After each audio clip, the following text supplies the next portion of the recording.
Chapter 11:19. Once these vibrant vines and trees lost the support of the wood element in their bodies, they would wither like rotten wood. But how could Yu Qianqiu care about this?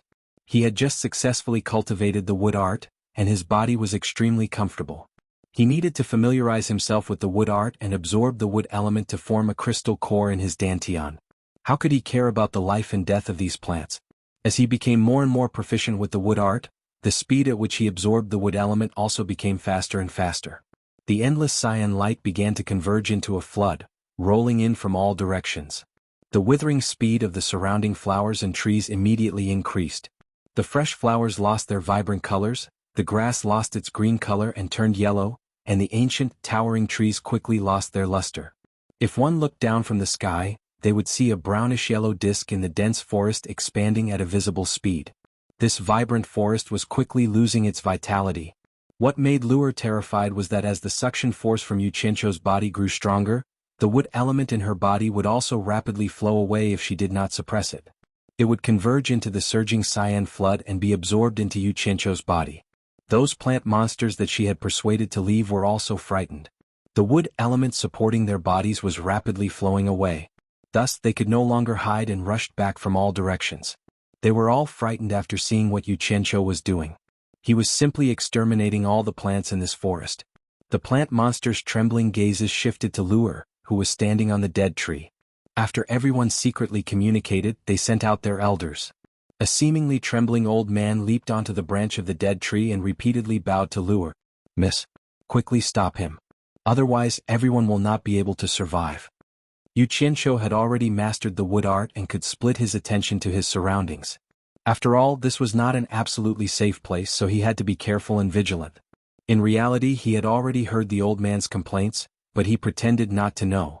He was at the crucial moment of condensing the wood art crystal core, so how could he stop midway? He continued to do what he was doing. Luer, who had regained her senses, looked at her surroundings and said hurriedly, "You guys quickly go back and defend your main bodies." Everyone didn't even have the time to thank him. They immediately dispersed and flew in all directions, quickly merging into their own bodies. The wood element that protected their bodies stopped leaking. Thus, in the gradually expanding brownish-yellow disk in the dense forest, some sporadic discordant green appeared. In the center of the wood-killer sea, in the hollow belly of an ancient tree on a valley plain, a stream of light shot into the sky. Mu Yuanzi was floating in the air. He had also sensed the abnormal activity in the wood massacre sea. He looked at the expanding brown circle of death in bewilderment and was immediately shocked. He turned into a streak of light and shot over. As soon as he flew over, he could easily see Yu Qianqiu sitting cross-legged. The dense leaves covering Yu Qianqiu had withered and died. The green wood element that was gathering from all directions was crazily pouring into Yu Qianqiu's body. Almost all the plants within a radius of 10 miles had died. Mu Yuanzi immediately shouted angrily, "How dare you? Stop at once." Upon hearing this, Yu Qianqiu was shocked. He was afraid that the old man would stop, so he hurriedly shouted angrily, "Senior Mu, you promised to let me cultivate in seclusion in the wood massacre sea for a year. Are you going to go back on your word?" Although he had opened his eyes to speak, he didn't stop absorbing the wood element. Mu Yuanzi had already scurried down. He glared at Luer as if blaming her for not stopping him. Then he stared at Yu Qianqiu and said sternly, "If you don't stop, don't blame me for forcefully interrupting your cultivation and causing you to suffer from qi deviation." "Old man Mu, you're going back on your word. You're going too far." Yu Qianqiu was a little anxious and scolded him on the spot. "I promised you to cultivate in the wood massacre sea, but I didn't allow you to forcefully absorb the wood element in my wood massacre sea."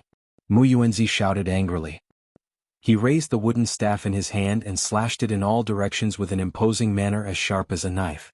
It immediately cut off Yu Qianqiu's absorption of the wood element in the wood massacre sea. The torrential current that had lost its destination quickly flowed towards the head of the wooden staff in Mu Yuanzi's hand. Yu Qianqiu's expression changed drastically. Seeing that this old man had ruined his plan, he was so angry that he was about to use all his strength to destroy the wood massacre sea as revenge. But suddenly he was startled. Then a joyful expression appeared on his face and he quickly closed his eyes. Yu Qianqiu's dantian shook fiercely. He sent his divine sense into his dantian to take a look. He saw that there was another crystal core shining with a blue light in his dantian. It formed a circle with the red crystal core representing the fire art, the black crystal core representing the water art, the white crystal core representing the gold art, and the yellow crystal core representing the earth art. Yu Qianqiu was immediately overjoyed. He didn't expect that the green crystal core that represented the wood art would actually condense at the critical moment when the wood element was cut off. The heavens were really on his side. This meant that he had truly mastered the wood art.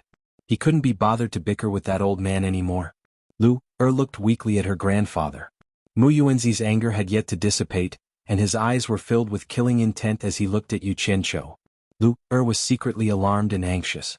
Mu Yuanzi had seen people who cultivated the wood art before, but this was the first time he had seen someone who could absorb the wood element. This was equivalent to grasping the source of the wood art. He faintly sensed that the wood art that Yu Qianqiu cultivated was not simple. One mistake would most likely lead to a disaster for the plants and trees of the three realms. Should he keep this kid or should he kill him or not? Mu Yuanzi's expression was dark and gloomy, and he was having a great battle in his heart. On one hand, he felt that keeping Yu Qianqiu alive would be a disaster for the plants and trees of the three realms. On the other hand, if he killed Yu Qianqiu, he who had always been aloof and virtuous, would not be able to accept it. After struggling for a while, Mu Yuanzi forcefully suppressed his killing intent. He had promised to let the other party enter seclusion for a year, but he killed him while he was cultivating. Mu Yuanzi could not bring himself to do such a thing. The main reason was that he did not want the integrity that he had upheld for so many years to be destroyed by a mere Yu Qianqiu. On the other hand, he was not afraid of what Yu Qianqiu could do. Even if Yu Qianqiu did something out of line, he was confident that he could get rid of this scourge at any time. After all, the difference in cultivation between the two of them was too great. Seeing that the killing intent in her grandfather's eyes had disappeared, Lu immediately heaved a sigh of relief. As for Yu Qianqiu, there was a huge change in his dantian. He did not have the energy to care too much about it. He quickly opened his eyes and looked at Mu Yuanzi. Seeing that the other party was no longer pursuing the matter, he also heaved a sigh of relief. The 10 nascent souls in his dantian had merged into one when his cultivation broke through to the early-stage minor immortal realm, becoming 9. At this moment, the 5 colored crystal cores that represented the 5 elements art had already been arranged. They were rapidly revolving around the 9 nascent souls that were sitting cross-legged. Winds and clouds surged in Yu Qianqiu's dantian. This was not the first time he had experienced this kind of situation, and he immediately understood that his cultivation was about to break through. What he needed to do now was already very experienced. A storage bracelet containing 10 billion divine-grade spirit stones appeared on his wrist, and 2 handfuls of divine-grade spirit stones were already in his hands. Mu Yuanzi and Lu exchanged a glance, unable to figure out what Yu Qianqiu was trying to do. When they turned around, they discovered that the 2 handfuls of divine-grade spirit stones in Yu Qianqiu's hands had their spiritual energy sucked dry, turning from black to grayish-white. Even Yu Qianqiu himself seemed to be frightened by his own actions. Although his eyes were closed, the muscles on his face twitched violently. The dried-up spirit stones in his hands fell to the ground with a huala sound, and 2 more handfuls of divine-grade spirit stones appeared in Yu Qianqiu's hands. However, it felt like a cup of water on a burning cart of firewood. With 2 handfuls of spirit stones in his hands, the spiritual energy was sucked dry in a breath's time. Even after grabbing more than a dozen handfuls of spirit stones, he still felt that it was too slow. Fortunately, he had already forged his immortal physique. If it was in the past, his meridians wouldn't have been able to withstand such an overload of spiritual energy. All of a sudden, Yu Qianqiu's arms moved and the ground caved in, forming a deep funnel. Yu Qianqiu was sitting in the center of the funnel. The grandfather and grandson duo were confused as to what Yu Qianqiu was doing, but the storage bracelet on Yu Qianqiu's wrist emitted a series of rattling noises. Black spirit stones gushed out like a fountain, filling up the entire funnel in an instant, burying Yu Qianqiu inside. Grandfather. What is he doing? Lu couldn't help asking curiously. Mu Yuanzi had also forgotten about the previous matter. His eyes were filled with doubt as he shook his head and said, "It seems like he is absorbing the spiritual energy from the spirit stones to cultivate. But how can his body endure absorbing so much spiritual energy in such a short period of time? I have also never seen such a thing before. We'll know if we continue watching." Lu nodded and said, "Oh. How could the grandfather and grandson duo know that the 5 crystal cores in Yu Qianqiu's dantian were spinning rapidly? It was like a bottomless black hole. No matter how much spiritual energy there was, it would still be sucked in without any resistance. If Yu Qianqiu didn't use spiritual energy to fill up his dantian, then even his intestines, heart and lungs would be sucked in. In less than a moment, the large amount of black spirit stones that were burying Yu Qianqiu in the funnel gradually turned grayish-white. Almost at the same time that the large amount of spiritual energy in the spirit stones was exhausted, there was a crashing sound as the grayish-white spirit stones all flowed out from the bottom of the funnel. They saw a large, black hole appear at the bottom of the funnel under Yu Qianqiu's butt. After all the dried-up spirit stones were drained, the black hole quickly healed. The storage bracelet on Yu Qianqiu's wrist once again spewed out a large amount of spirit stones to bury himself.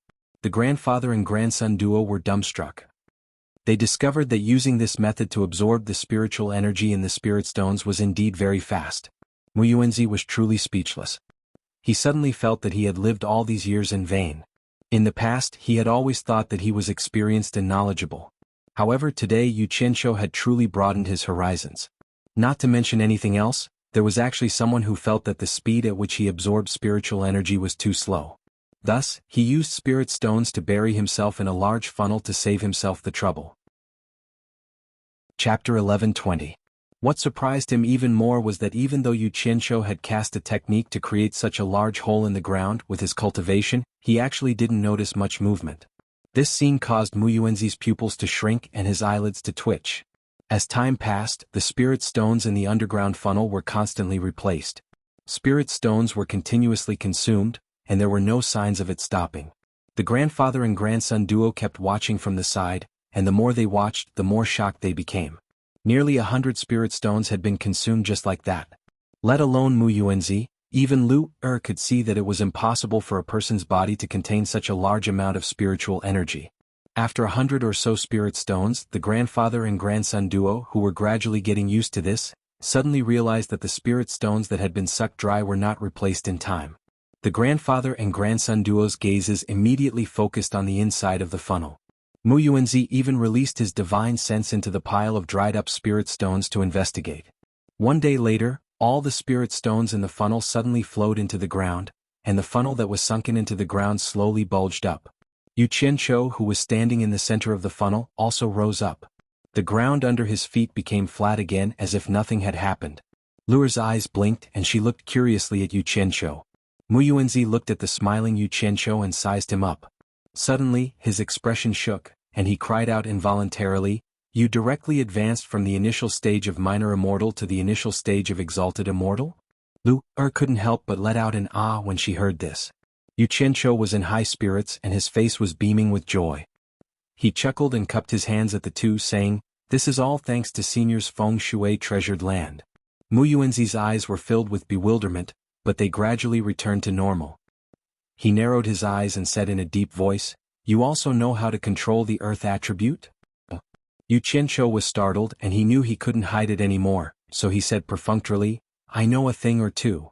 Mu Yuanzi slowly turned around and after a moment of silence he looked back at Yu Qianqiu and said indifferently, "I don't care what secrets you're hiding, this old man hopes that you remember what you said.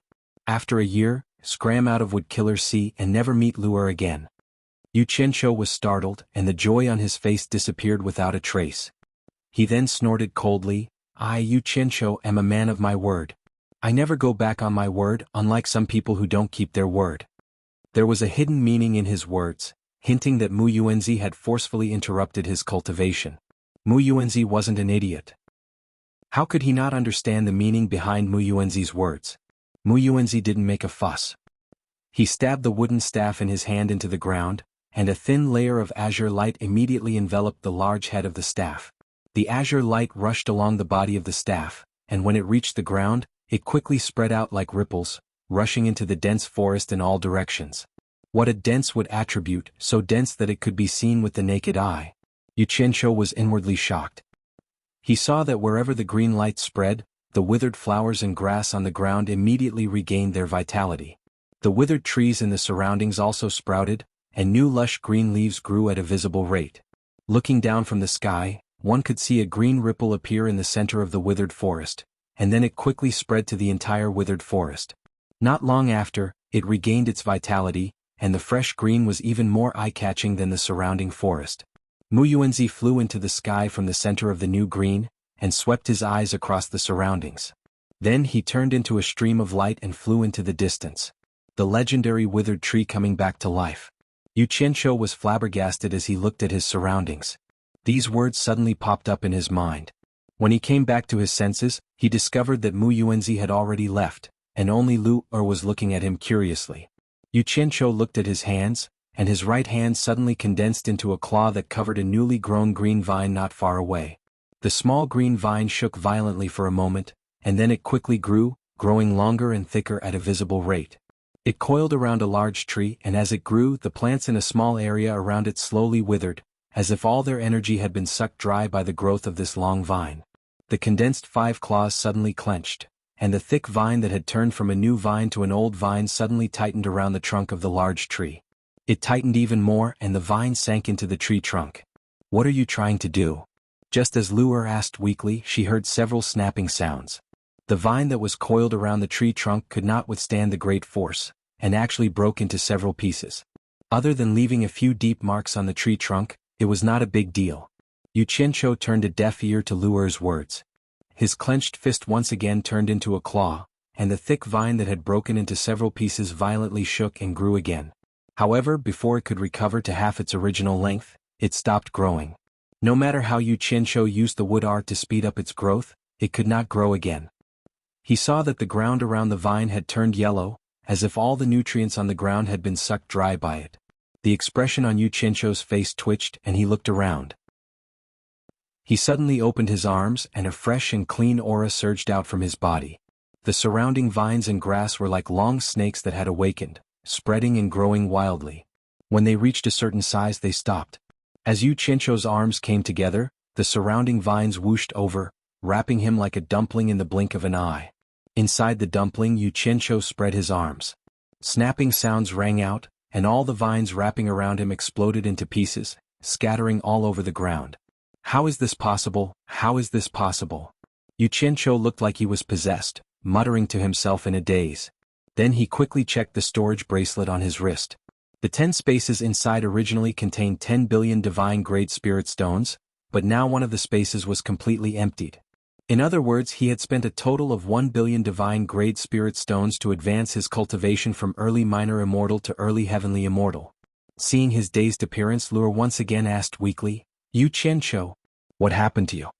Yu Qianqiu's eyes suddenly lit up, as if he had discovered a new continent. He directly teleported to Lu Er's side, holding her shoulders with both hands, shaking her. "Lu Er, aren't you a wood spirit? You and your grandfather should be proficient in wood element spells, right? Are there any killing moves among the wood element spells that are more powerful? Can you show it to me?"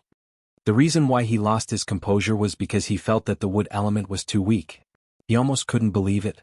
The wood element was the one that took the longest time, and was the most difficult to cultivate. Its power shouldn't be this weak. He thought of the earth element, which wasn't very powerful, and couldn't help but have a strange feeling. Could it be that the easier it was to cultivate, the stronger it was, and the harder it was to cultivate, the weaker it was? This didn't make sense. He guessed that he had just learned it and had yet to comprehend its profoundness, so he asked Lu Er to clear his doubts. Lu Er hummed like an obedient baby. Yu Qianqiu smiled flatteringly and quickly let go of her shoulders. He saw Lu Er look around, and then flash to a small yellow flower not far away. She stretched out a finger and pointed at the flower. The flower quickly sped up, and as the petals withered, it had already produced a mature fruit, flower seed. Lu Er quickly plucked it and flashed back to Yu Qianqiu. She plucked a brown sesame-sized flower seed from a bunch of flower seeds, and casually threw the rest away. That small flower seed was placed in the center of her delicate palm, and she spread it in front of Yu Qianqiu, saying, "Look carefully." "And?" Yu Qianqiu nodded his head, his eyes wide open. He stared at that sesame-sized flower seed and held his breath in concentration. In his heart, he wondered what kind of powerful killing move such a tiny little fellow could unleash. But on second thought, as the saying goes, you can't judge a book by its cover. The more unremarkable the little fellow was, the more unexpected it might be.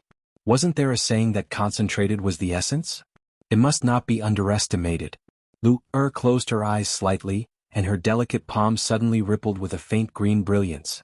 Not long later, like performing magic, that tiny little fellow in her palm evolved into hundreds of similar illusions. Not long after, the illusions gradually solidified, and the brilliance on her palm disappeared. Hundreds of sesame-sized brown flower seeds laid in Luer's palm.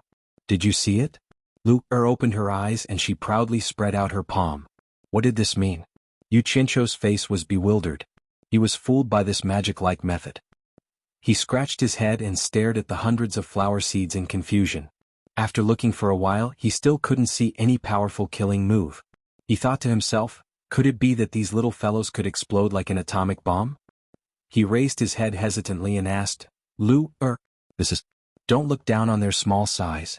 Grandpa said that no matter if it's us wood spirits or those wood cultivators, only those who can master this move have truly grasped the true essence of the wood attribute spell. I spent many years to learn it. Luer warned him very seriously. Yu Qianzhou's face immediately turned solemn and he thought to himself, oh my, the true essence of the wood attribute spell. As expected, the powerful ones are still to come. He nodded repeatedly and said, don't worry about this. I, Yu Qianzhou, am not an ignorant person who looks down on others. Continue, I will definitely learn humbly. Since you can absorb the wood element, that means you can also learn this move. As Luer spoke, she waved her hand like a fairy scattering flowers. Hundreds of sesame-sized brown flower seeds were scattered into the forest. Immediately after, new green buds sprouted from the ground at a visible speed, slowly growing into a plant. The flower buds also rapidly bloomed on the branches. In the blink of an eye, hundreds of newly sprouted yellow flowers swayed in the forest with a fresh fragrance. It was very pleasing to the eye. Yu Qianzhou foolishly looked at the yellow flowers without blinking, waiting for the subsequent explosion of power. He was even considering if he should move further away to watch in case he was accidentally injured. Who knew that after waiting for a while, there would be no reaction? Tilting his head to look, he saw Luer proudly standing there with her hands behind her back, looking like she was waiting for his praise. Yu Qianzhou swallowed his saliva with difficulty. He asked in a somewhat incredulous and trembling voice, Luer, it's over? Yeah. Don't tell me you want to watch it again? Luer revealed a look of indifference. She turned around and found the cluster of flower seeds that she had previously thrown away. Then she peeled off a sesame seed and placed it on her palm. She extended her hand in front of Yu Qianzhou and said, I'll demonstrate it one more time, but there won't be a next time. You better watch carefully. Chapter 11:21. It's over. I've failed miserably in a simple task today. As expected, the more harmless something seemed, the easier it was to deceive people. Yu Qianzhou immediately had difficulty breathing, his brain lacking oxygen. His face darkened as he stared at Luer and gritted his teeth. Luer, you tricked me?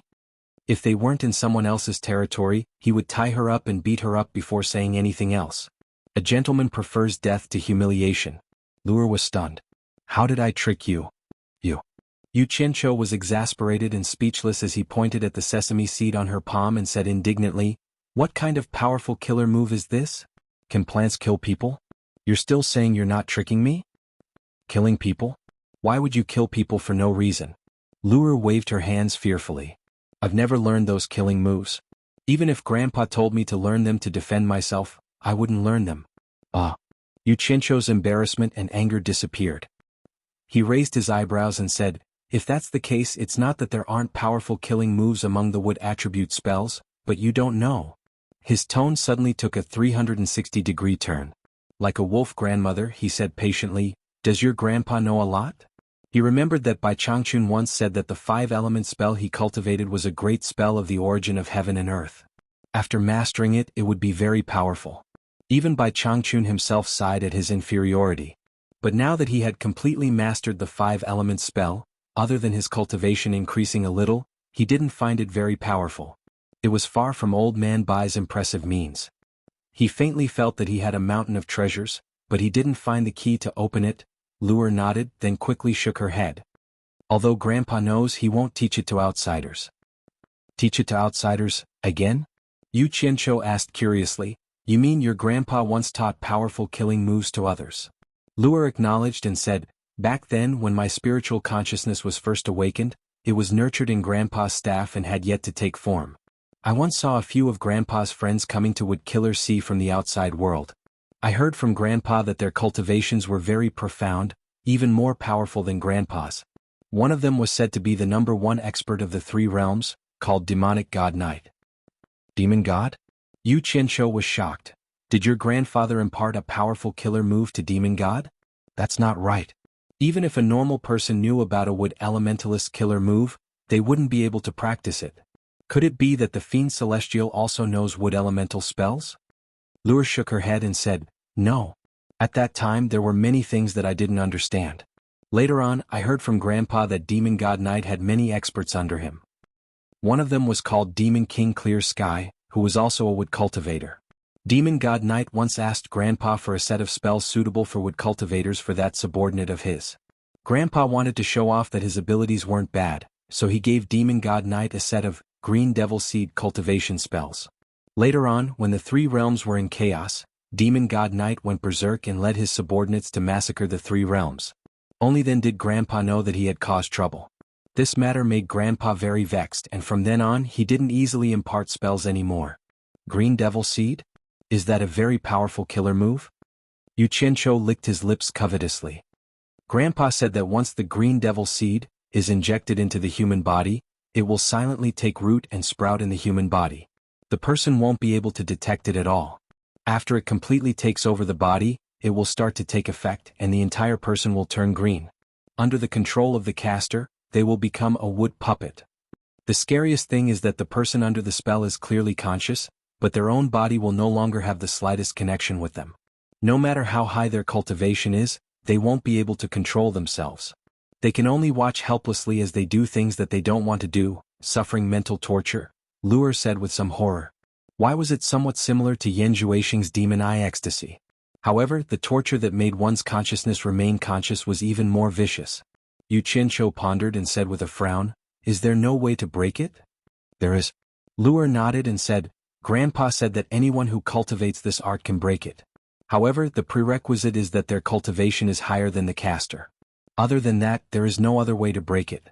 Back then, when Grandpa learned that Demon God Knight's subordinate, the Clear Sky Great Demon King, used this art to wreak havoc in the three realms, he personally went to find Demon God Knight to denounce him. Demon God Knight made that Clear Sky Great Demon King stop using this art.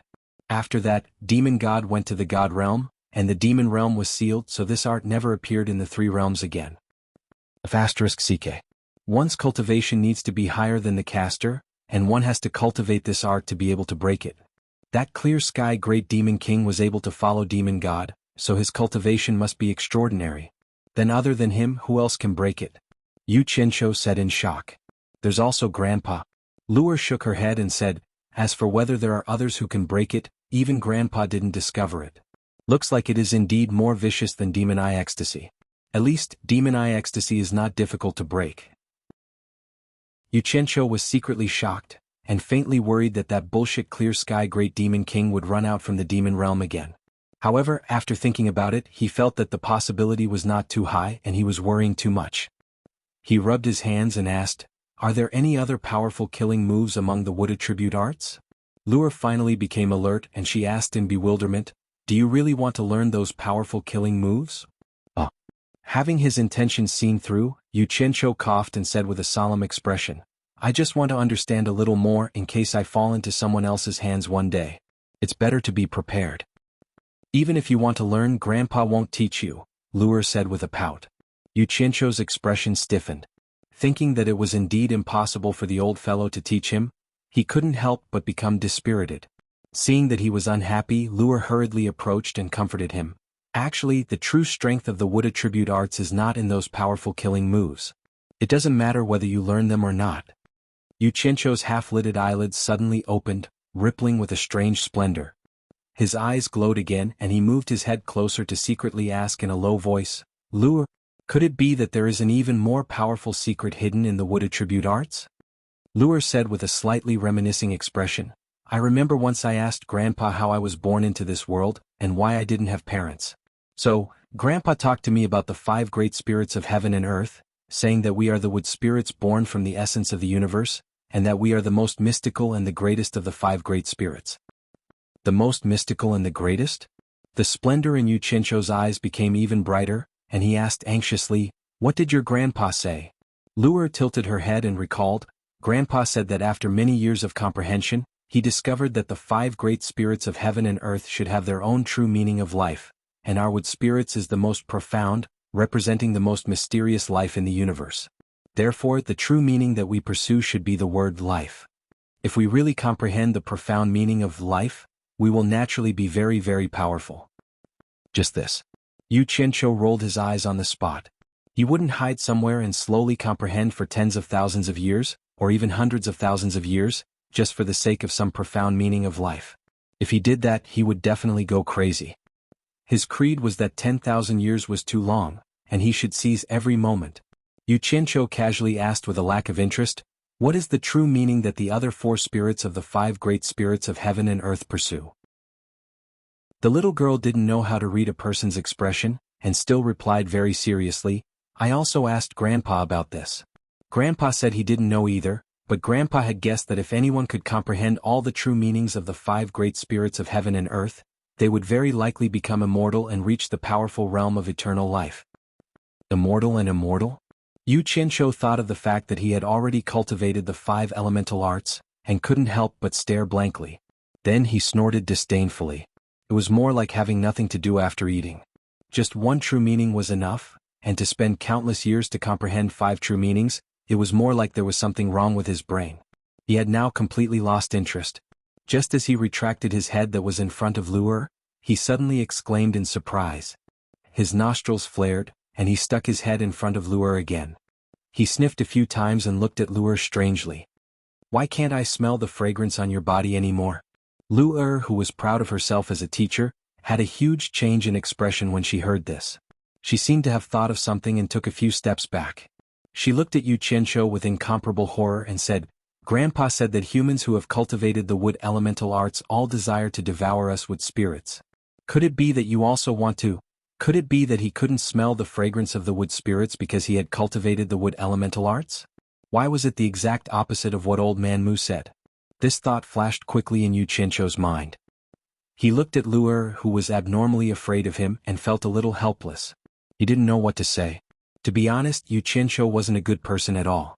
He really had the crooked thought of devouring Lu'er just now. When he saw that Old Man Mu was too arrogant and thought that he was trapped in the Wood Killer Sea and couldn't escape, he wanted to take the opportunity to kidnap Lu'er and bring her to Utopia, then see how he could devour her. But Yu Qianqiu wasn't completely evil. Facing the innocent, cute and innocent Lu'er, he really couldn't imagine what it would be like if he devoured her. He couldn't bear to do it. Instead, he hoped that Lu'er could be a little more evil. It would be best if she could be so evil that he wanted to kill her. Then, he would be able to do evil things with a clear conscience.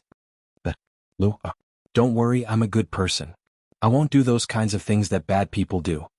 Yu Qianqiu had a bitter smile on his face as he was defeated by Lu'er. Now he had his eyes on Mu Yuanzi, but Mu Yuanzi's cultivation was too high. It was not something he could deal with his current cultivation. "Really?" Lu'er asked a little timidly. "Sigh. Whether you believe me or not, I'm going to leave the Wood Killer Sea anyway." "You don't have to worry." Yu Qianqiu looked around. He really couldn't stay any longer. It wasn't that he didn't want to continue staying in the Wood Killer Sea to think of a way to steal the killer moves related to the wood elemental arts, but he had unknowingly stayed here for almost 2 months while cultivating. He didn't know what the situation outside was like, and he was really worried that something would happen to the daiming wheel. Chapter 11:22. You're leaving already? Lu'er immediately forgot her fear, and her eyes revealed an expression of wanting him to stay. She said, "Grandfather promised to let you go into seclusion in Wood Killer Sea for a year. There's still a lot of time." Yu Qianqiu did not answer her question. He looked at her and said with a faint smile, "Lu'er, listen to your grandfather. Don't sneak out anymore. The outside world is really not suitable for you." Lu'er was stunned on the spot, not knowing what was going on. Yu Qianqiu waved his hand at her, who was in a daze, and said decisively, "Bring me to your grandfather. Let your grandfather send me out." Lu'er hesitated for a while, as though she didn't want Yu Qianqiu to leave so quickly. Yu Qianqiu immediately smiled and said, "If you don't bring me, I'll go by myself." After saying that, he flashed into the air and looked down. Not only was Lu'er in the forest below, there was also a small silver ball buried with the dried-up spirit stones. The dilly-dallying Lu'er immediately chased after him and asked, "Are you really not going to see me again in the future?" Yu Qianqiu didn't pay attention to her. Instead, he increased his speed and flew far away. Lu Er's early-stage minor immortal cultivation couldn't catch up to him, but she gritted her teeth and increased her speed. Luckily, the plain where the treehouse was located was not far away. Two streams of light, one in front and one behind, zigzagged down from the sky. They flew past the treetop and the plain, landing under the tree one after the other. The ancient tree had grown for who knew how many years. It gave off a simple and unadorned feeling. The hollow roots of the tree were in a tripod state. 3 sides were ventilated. The old roots were strong and the thin roots were coiled. It could be seen that the space inside the trunk was not small. Yu Qianqiu stood outside and didn't go in. He said in a clear voice, "Senior Mu, please open the mystic door and let Junior leave Wood Killer see." As soon as he finished speaking, Mu Yuanzi appeared under the hollow tree with a walking stick. He looked down at Yu Qianqiu for a while and said indifferently, "You want to leave on your own. I didn't force you to leave. You better remember what you promised me. Just remember it." Yu Qianqiu cupped his fists. "I am a man of my word. Please open the profound gate." Without another word, Mu Yuanzi pointed his cane forward, and a wall of profound light immediately appeared in front of Yu Qianqiu. Yu Qianqiu was just about to enter when Luer suddenly shouted, "Yu Qianqiu, help me send my regards to elder sister Farong and the rest. Tell them that I miss them and tell them not to forget Luer. Luer will accompany them to play mahjong when there's a chance." As she spoke, large drops of tears flowed down her cheeks. Mu Yuanzi glanced at her and closed his eyes. This time he didn't reprimand her like he usually did. Yu Qianqiu only paused in his footsteps and listened to her words expressionlessly. In the end he didn't even turn his head. He let Luer cry her heart out and walked forward with large steps. His figure disappeared along with the wall of profound light. The moment Yu Qianqiu stepped into the wall of profound light, the scenery in front of him suddenly changed. He saw the exposed red cliff and the ancient language tree with golden leaves. In the blink of an eye, he had returned to the place he left. Even though he had experienced this once before, it still felt like a dream. Looking back, the wall of profound light had already disappeared. "Where did you go?" Suddenly someone spoke. Yu Qianqiu jumped in fright. He raised his head and saw Deming Luan standing on the branch of the ancient language tree looking at him. He immediately let out a sigh of relief and said, "I didn't expect you to still be here. If I couldn't find you, how would I explain to Wei Chuanqiu and the rest?" Deming Luan flashed down from the tree and said with a frown, "If I didn't guess wrong, you should have gone to Wood Killer C." Yu Qianqiu nodded his head and looked around. "Jin Tai and the rest still haven't moved? Did anything happen? They should still be searching everywhere. This is the last thing Jin Tai and the rest rely on to make a comeback. They won't let it go if they don't find it. Otherwise they will definitely summon us." After Deming Luan finished, he asked, "What happened to Wood Killer C? How did you get involved all of a sudden?" "This isn't the place to talk about this. I'll slowly tell you when we get back." Yu Qianqiu looked around and saw that there was no one around. He casually took out the human skin mask and put it on his face. Previously, when he was roasting the fish, he was afraid that the smoke and fire would cause the mask to change color, making it inconvenient to use in the future, so he took it off. Now that the matter wasn't over, he still had to wear it and continue pretending to be awesome.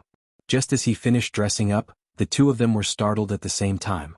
They quickly took out the communication jade talismans that Jin Tai had distributed to everyone. The two of them held the jade talismans for a while and looked at each other in dismay. They then crushed the jade talismans in unison. After doing this, Yu Qianqiu sneered, "That madman Jin Tai really dared to do this. It's not surprising. He has always been an extreme person. To achieve his goals he would do anything." Deming Luan frowned and said, "Are we really going to do as he said?" It turned out that the two of them had just received a message from Jin Tai. Jin Tai ordered them to immediately set fire to their respective locations in the ancient forest. Moreover, the requirement was to set the fire. Those who disobeyed would be killed without mercy. There was no room for discussion. If others heard this order, they would definitely be confused. Unfortunately, the two of them had heard Jin Tai and Bai Qi casually mention this matter, so they knew what kind of conspiracy it was. Who would listen to him? This guy only cares about himself. He doesn't care about the lives of his subordinates. Yu Qianqiu snorted disdainfully and pouted his lips. "Don't you know what kind of place this is? If we really set a few fires here, once we alarm the grasswood spirits in the ancient forest, we will incur the wrath of the masses. The taste of being beaten up by the masses will not be good. At that time, you and I will not be able to bear the consequences. The others don't know about the conspiracy and have no way out. They will most likely do as we say. Deming Luan let out a long sigh. Hearing this, Yu Qianqiu fell into silence. He thought of Tai Shu Xian and Qing Yang and didn't know what would happen to them. Thinking about it, he suddenly exclaimed, "What do you mean by setting fire now? Could it be that Jin Tai and Bai Qi have already taken the risk to lure Wang Qing and the others here? Otherwise there is no point in setting fire now. It's not impossible. The two of them saw that they couldn't find that person to help after such a long time, so they won't keep delaying. Otherwise, when Wang Qing and the others stabilize the forces in the Immortal and Netherworld, they will have spies everywhere in the Immortal and Netherworld." Deming Luan pondered for a moment, then said, "At that time, no matter where they escape to, they will inevitably be discovered by Wang Qing and the others. How can they run around like now? I'm afraid that they won't even be able to find a foothold in the three realms. So, it is very likely that Jin Tai and Bai Qi have already taken the risk. They are just hiding it from everyone and treating everyone as chess pieces." Yu Qianqiu nodded in agreement. Suddenly his gaze stopped in the distance. He was stunned and said, "Someone has already started to do as Jin Tai said." Deming Luan looked back and saw a cloud of thick smoke rising in the distant sky. Not long after, the sound of a fierce battle came from that direction. Boom. The two of them were shocked by the loud sound behind them and turned around. In the distant sky, 6 snow-blue rainbow dragons shuttled between the heaven and earth. A golden flowing light with extraordinary aura and a white flowing light were fighting with each other. That was not all. A black hurricane that was like a pillar that supported the heavens swept over to help. Countless towering trees were uprooted and swept up into the clouds. They really lured Wang Qing over. That black hurricane is... Deming Luan was shocked and said, "Could it be that King Wu Feng of the Black Mountain has come? I'm afraid so. Looks like Jin Tai wants to catch both father and son in one fell swoop, so he took the risk to lure them all over." Yu Qianqiu snorted disdainfully and sneered. Suddenly he saw many figures flying over in groups from the distant sky. It was obvious that they were not the subordinates of Jin Tai and Bai Qi, the two bandits. Countless figures flew into the sky from the forest in all directions. Their clothes were all strange and the color was mostly green. It was obvious that they were the plant spirits of the ancient forest. For a moment, angry shouts and the sound of fierce fighting mixed together. All kinds of flowing lights exploded in the sky like fireworks. "Let's take a look first. If it doesn't work, we'll return to the Divine Ruin Realm and not play with them anymore. Go up." Yu Qianqiu shouted and took the lead to fly to the ancient language tree. Deming Luan immediately understood that it was a bit conspicuous to stand below. If they were not careful, they might be affected, so he also flashed up. The two of them hid in the dense golden leaves and watched the battle outside through the gaps. Seeing that the incomparably powerful hurricane had joined in, the two flowing lights, one gold and one white, immediately broke away from the battle with the 6 snow-blue rainbow dragons. They streaked across the sky at an unbelievable speed and escaped. "Jin Tai, Bai Qi, the two of you have lured us father and son all the way here. If you have any schemes, then use them." A loud voice came from the black hurricane and resounded through the world. It seemed to have seen through Jin Tai and Bai Qi's scheme. However, the two of them were different from the previous times. They no longer ran and stopped but left without turning back. With the cultivation of everyone present, it would be very difficult to catch up to the two of them. Wu Feng and Wang Qing wanted to lead the large number of people gathered from the underworld and various sects to continue the chase, but they found that they were met with great resistance. Countless grass and wood monsters rushed over from all directions, doing their best to stop them from advancing any further. 6 snow-blue rainbow dragons immediately plunged into the densely packed grass elves and slaughtered them as easily as crushing dry weeds and smashing rotten wood. The whirring black hurricane easily swallowed up the people that swarmed over. This was a completely unbalanced battle, but the countless plant monsters still rushed over without any regard for their lives to die. For a moment, there were endless screams. Wu Feng and Wang Qing's father immediately felt that something was wrong. They hadn't met any resistance along the way. Why did they meet so many people who didn't want their lives here? Could this be Jin Tai and Bai Qi's scheme? Strange. Why are there so many plant monsters helping Jin Tai and Bai Qi without any regard for their lives? Deming Luan, who was hiding on the ancient language tree, was suspicious. He then sighed with some emotion and said, "Rushing over is just throwing away their lives, why bother?" Yu Qianqiu also felt that it was strange. He looked around and his gaze landed on the bronze tree trunk. After a moment of thought, he said with respect, "I understand. They are protecting the ancient language tree we are hiding in, and also the last barrier protecting their home. Chapter 11:23. The great bright will didn't understand what he meant for the time being. It just couldn't bear to see countless grass and wood demons courageously dying. It shook its head gently and said, "The ancient forest has always been isolated from the outside world. It has never had any conflicts with the people outside. It can be said that it stands aloof from the world, but in the end, it can't avoid being implicated by the people outside." Wang Qing, who was wearing a silver mask and a wide blue robe, looked around. He was a little shocked when he saw the grass monsters coming from all directions to die. He faintly felt that they were not necessarily working for Jintai and Bai Qi. In a flash, he waved his sleeves, and the 6 rainbow dragons no longer slaughtered wantonly. They quickly converged around his body to defend himself. His eyes flickered, and a voice came from under the silver mask. "We are chasing after Jintai and Bai Qi. We have no enmity with you, so why are you trying to stop us?" Before anyone could answer, a cold snort came from the black whirlwind. "A group of reckless evildoers, those who stop me will die." The range of the whirlwind rapidly expanded, and for a moment, it seemed to have the power to devour the world. The storm-like attacks of the elves were like clay oxen in the sea, and had no effect at all. The violent howling of the black hurricane was like the wailing of ghosts and the howling of wolves. It covered the sky and the earth, and the powerful suction it produced quickly spread out, uprooting countless towering ancient trees. The ancient language tree that stood alone on the edge of the cliff stubbornly resisted the strong suction, and its golden leaves all flew toward the whirlwind. The strange thing was that every leaf was extremely firm, and even though it shook violently, not a single leaf fell off. Under the suction of the strong wind, the ancient language tree's gentle whisper turned into a sharp mournful cry, as if it was telling its vicissitudes of life and suffering, as if it was begging for mercy. The burning sea of fire in the distance was rapidly expanding with the help of the wind. The elves had no time to put out the fire, and they all rushed to block the attack of the strong enemy. Seeing the sea of fire gradually expanding in the ancient forest, the mournful cries soared into the sky, and they didn't know why this disaster suddenly befell them. The billowing smoke was sucked in by the whirlwind, blowing past the ancient language tree. The 2 people hiding in the canopy were almost smoked. Deming Luan clenched his fist in front of his nose and said, "Let's go. If this goes on, I'm afraid that even the 2 of us will be implicated." Yu Qianqiu, who was hugging the tree branch tightly in the strong wind, chuckled and said, "There's no rush. There was no hurry. Wait a little longer. If I'm not wrong, there's going to be a good show soon. I guarantee that you'll be able to broaden your horizons. You can't miss this opportunity, hee. Is there a good show to watch?" Deming Luan looked left and right, seeing the strong hurricane approaching. He suddenly frowned and his eyes lit up.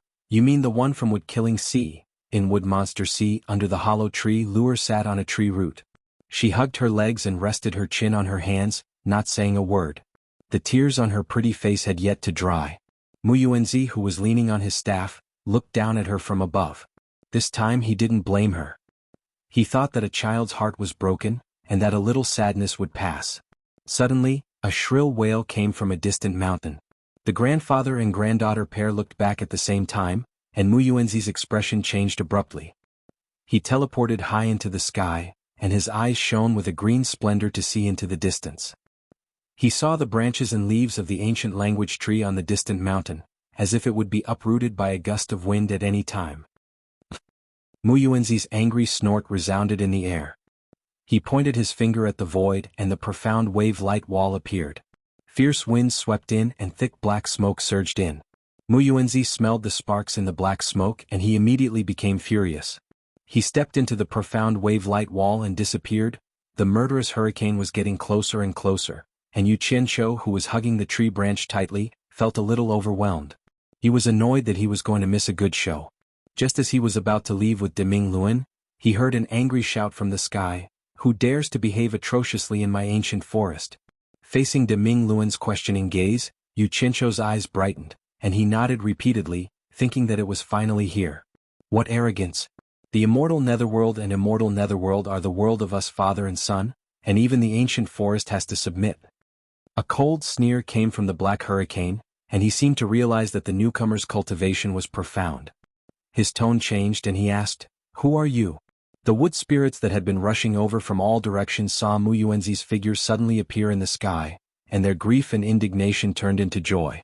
They quickly retreated, no longer making unnecessary sacrifices. At this time, whether it was in the sky or on the ground, all the wood spirits knelt and kowtowed to Mu Yuanzi. Mu Yuanzi waved his hand at the crowd with a grave expression and said, "All of you go put out the fire." The hidden meaning behind his words was, "Leave this place to me." All the wood spirits immediately obeyed, and rushed to the blazing sea of fire to put out the fire. Wang Qing, who was protected by 6 rainbow dragons, looked at the old man with the walking stick in the sky, and his gaze gradually became serious. The moment he came out, he saw the black hurricane kill countless people. Mu Yuanzi, who did not like to kill, was also angry. Without saying anything, the wooden staff in his hand turned into a stream of light, and shot up into the sky. In the blink of an eye, a huge wave was set off in the sky, and a pillar that supported the heavens directly smashed towards the center of the black hurricane like a meteor. Jin Tai and Bai Qi, who were hiding in the distance, suddenly saw a terrifyingly huge wooden staff appear in the sky. Bai Qi's pupils suddenly shrank, while Jin Tai laughed loudly and clapped his hands saying, "Wonderful, wonderful. We finally summoned old Mu. Bai Qi, let's go help old Mu." The two of them immediately turned into streams of light and quickly returned. With a loud bang, the heaven and earth shook. The huge wooden staff pierced into the black hurricane, and directly scattered the fierce hurricane. With one move, it broke the fierce hurricane that no one could block.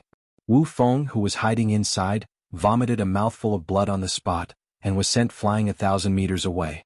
After breaking through the hurricane, the huge staff stabbed into the ground with a boom, and the ground immediately split into pieces, creating deep ravines. The brown wooden staff that stood between the heaven and earth was simple and unadorned, but it was majestic and awe-inspiring. Mu Yuanzi was standing on the head of the high staff, looking down disdainfully. Wang Qing, whose blue robes fluttered in the wind, was shocked. His long hair fluttered in the wind, and he raised his head to look at the person standing on the head of the staff. He did not expect the other party to break the wind god's staff with one move, and heavily injure his father. He immediately activated the sword art, and with a flick of his sleeve, the 6 rainbow dragons immediately roared and attacked. Mu Yuanzi, who was about to be besieged by the 6 dragons, stood there indifferently. Azure light suddenly erupted from the head of the staff beneath his feet. 6 thick ancient vines shot out from the head of the staff in the blink of an eye, wrapping themselves around the necks of the 6 rainbow dragons with lightning speed. No matter how much the 6 dragons struggled, they were unable to break free. It was a spectacular scene of dragons being tied up in the sky. Without the interference of the hurricane, De Ming Luan and Yu Qianqiu, who were hiding in the canopy of the ancient language tree, saw the battle clearly. The two of them looked at each other, unable to conceal the shock in their eyes.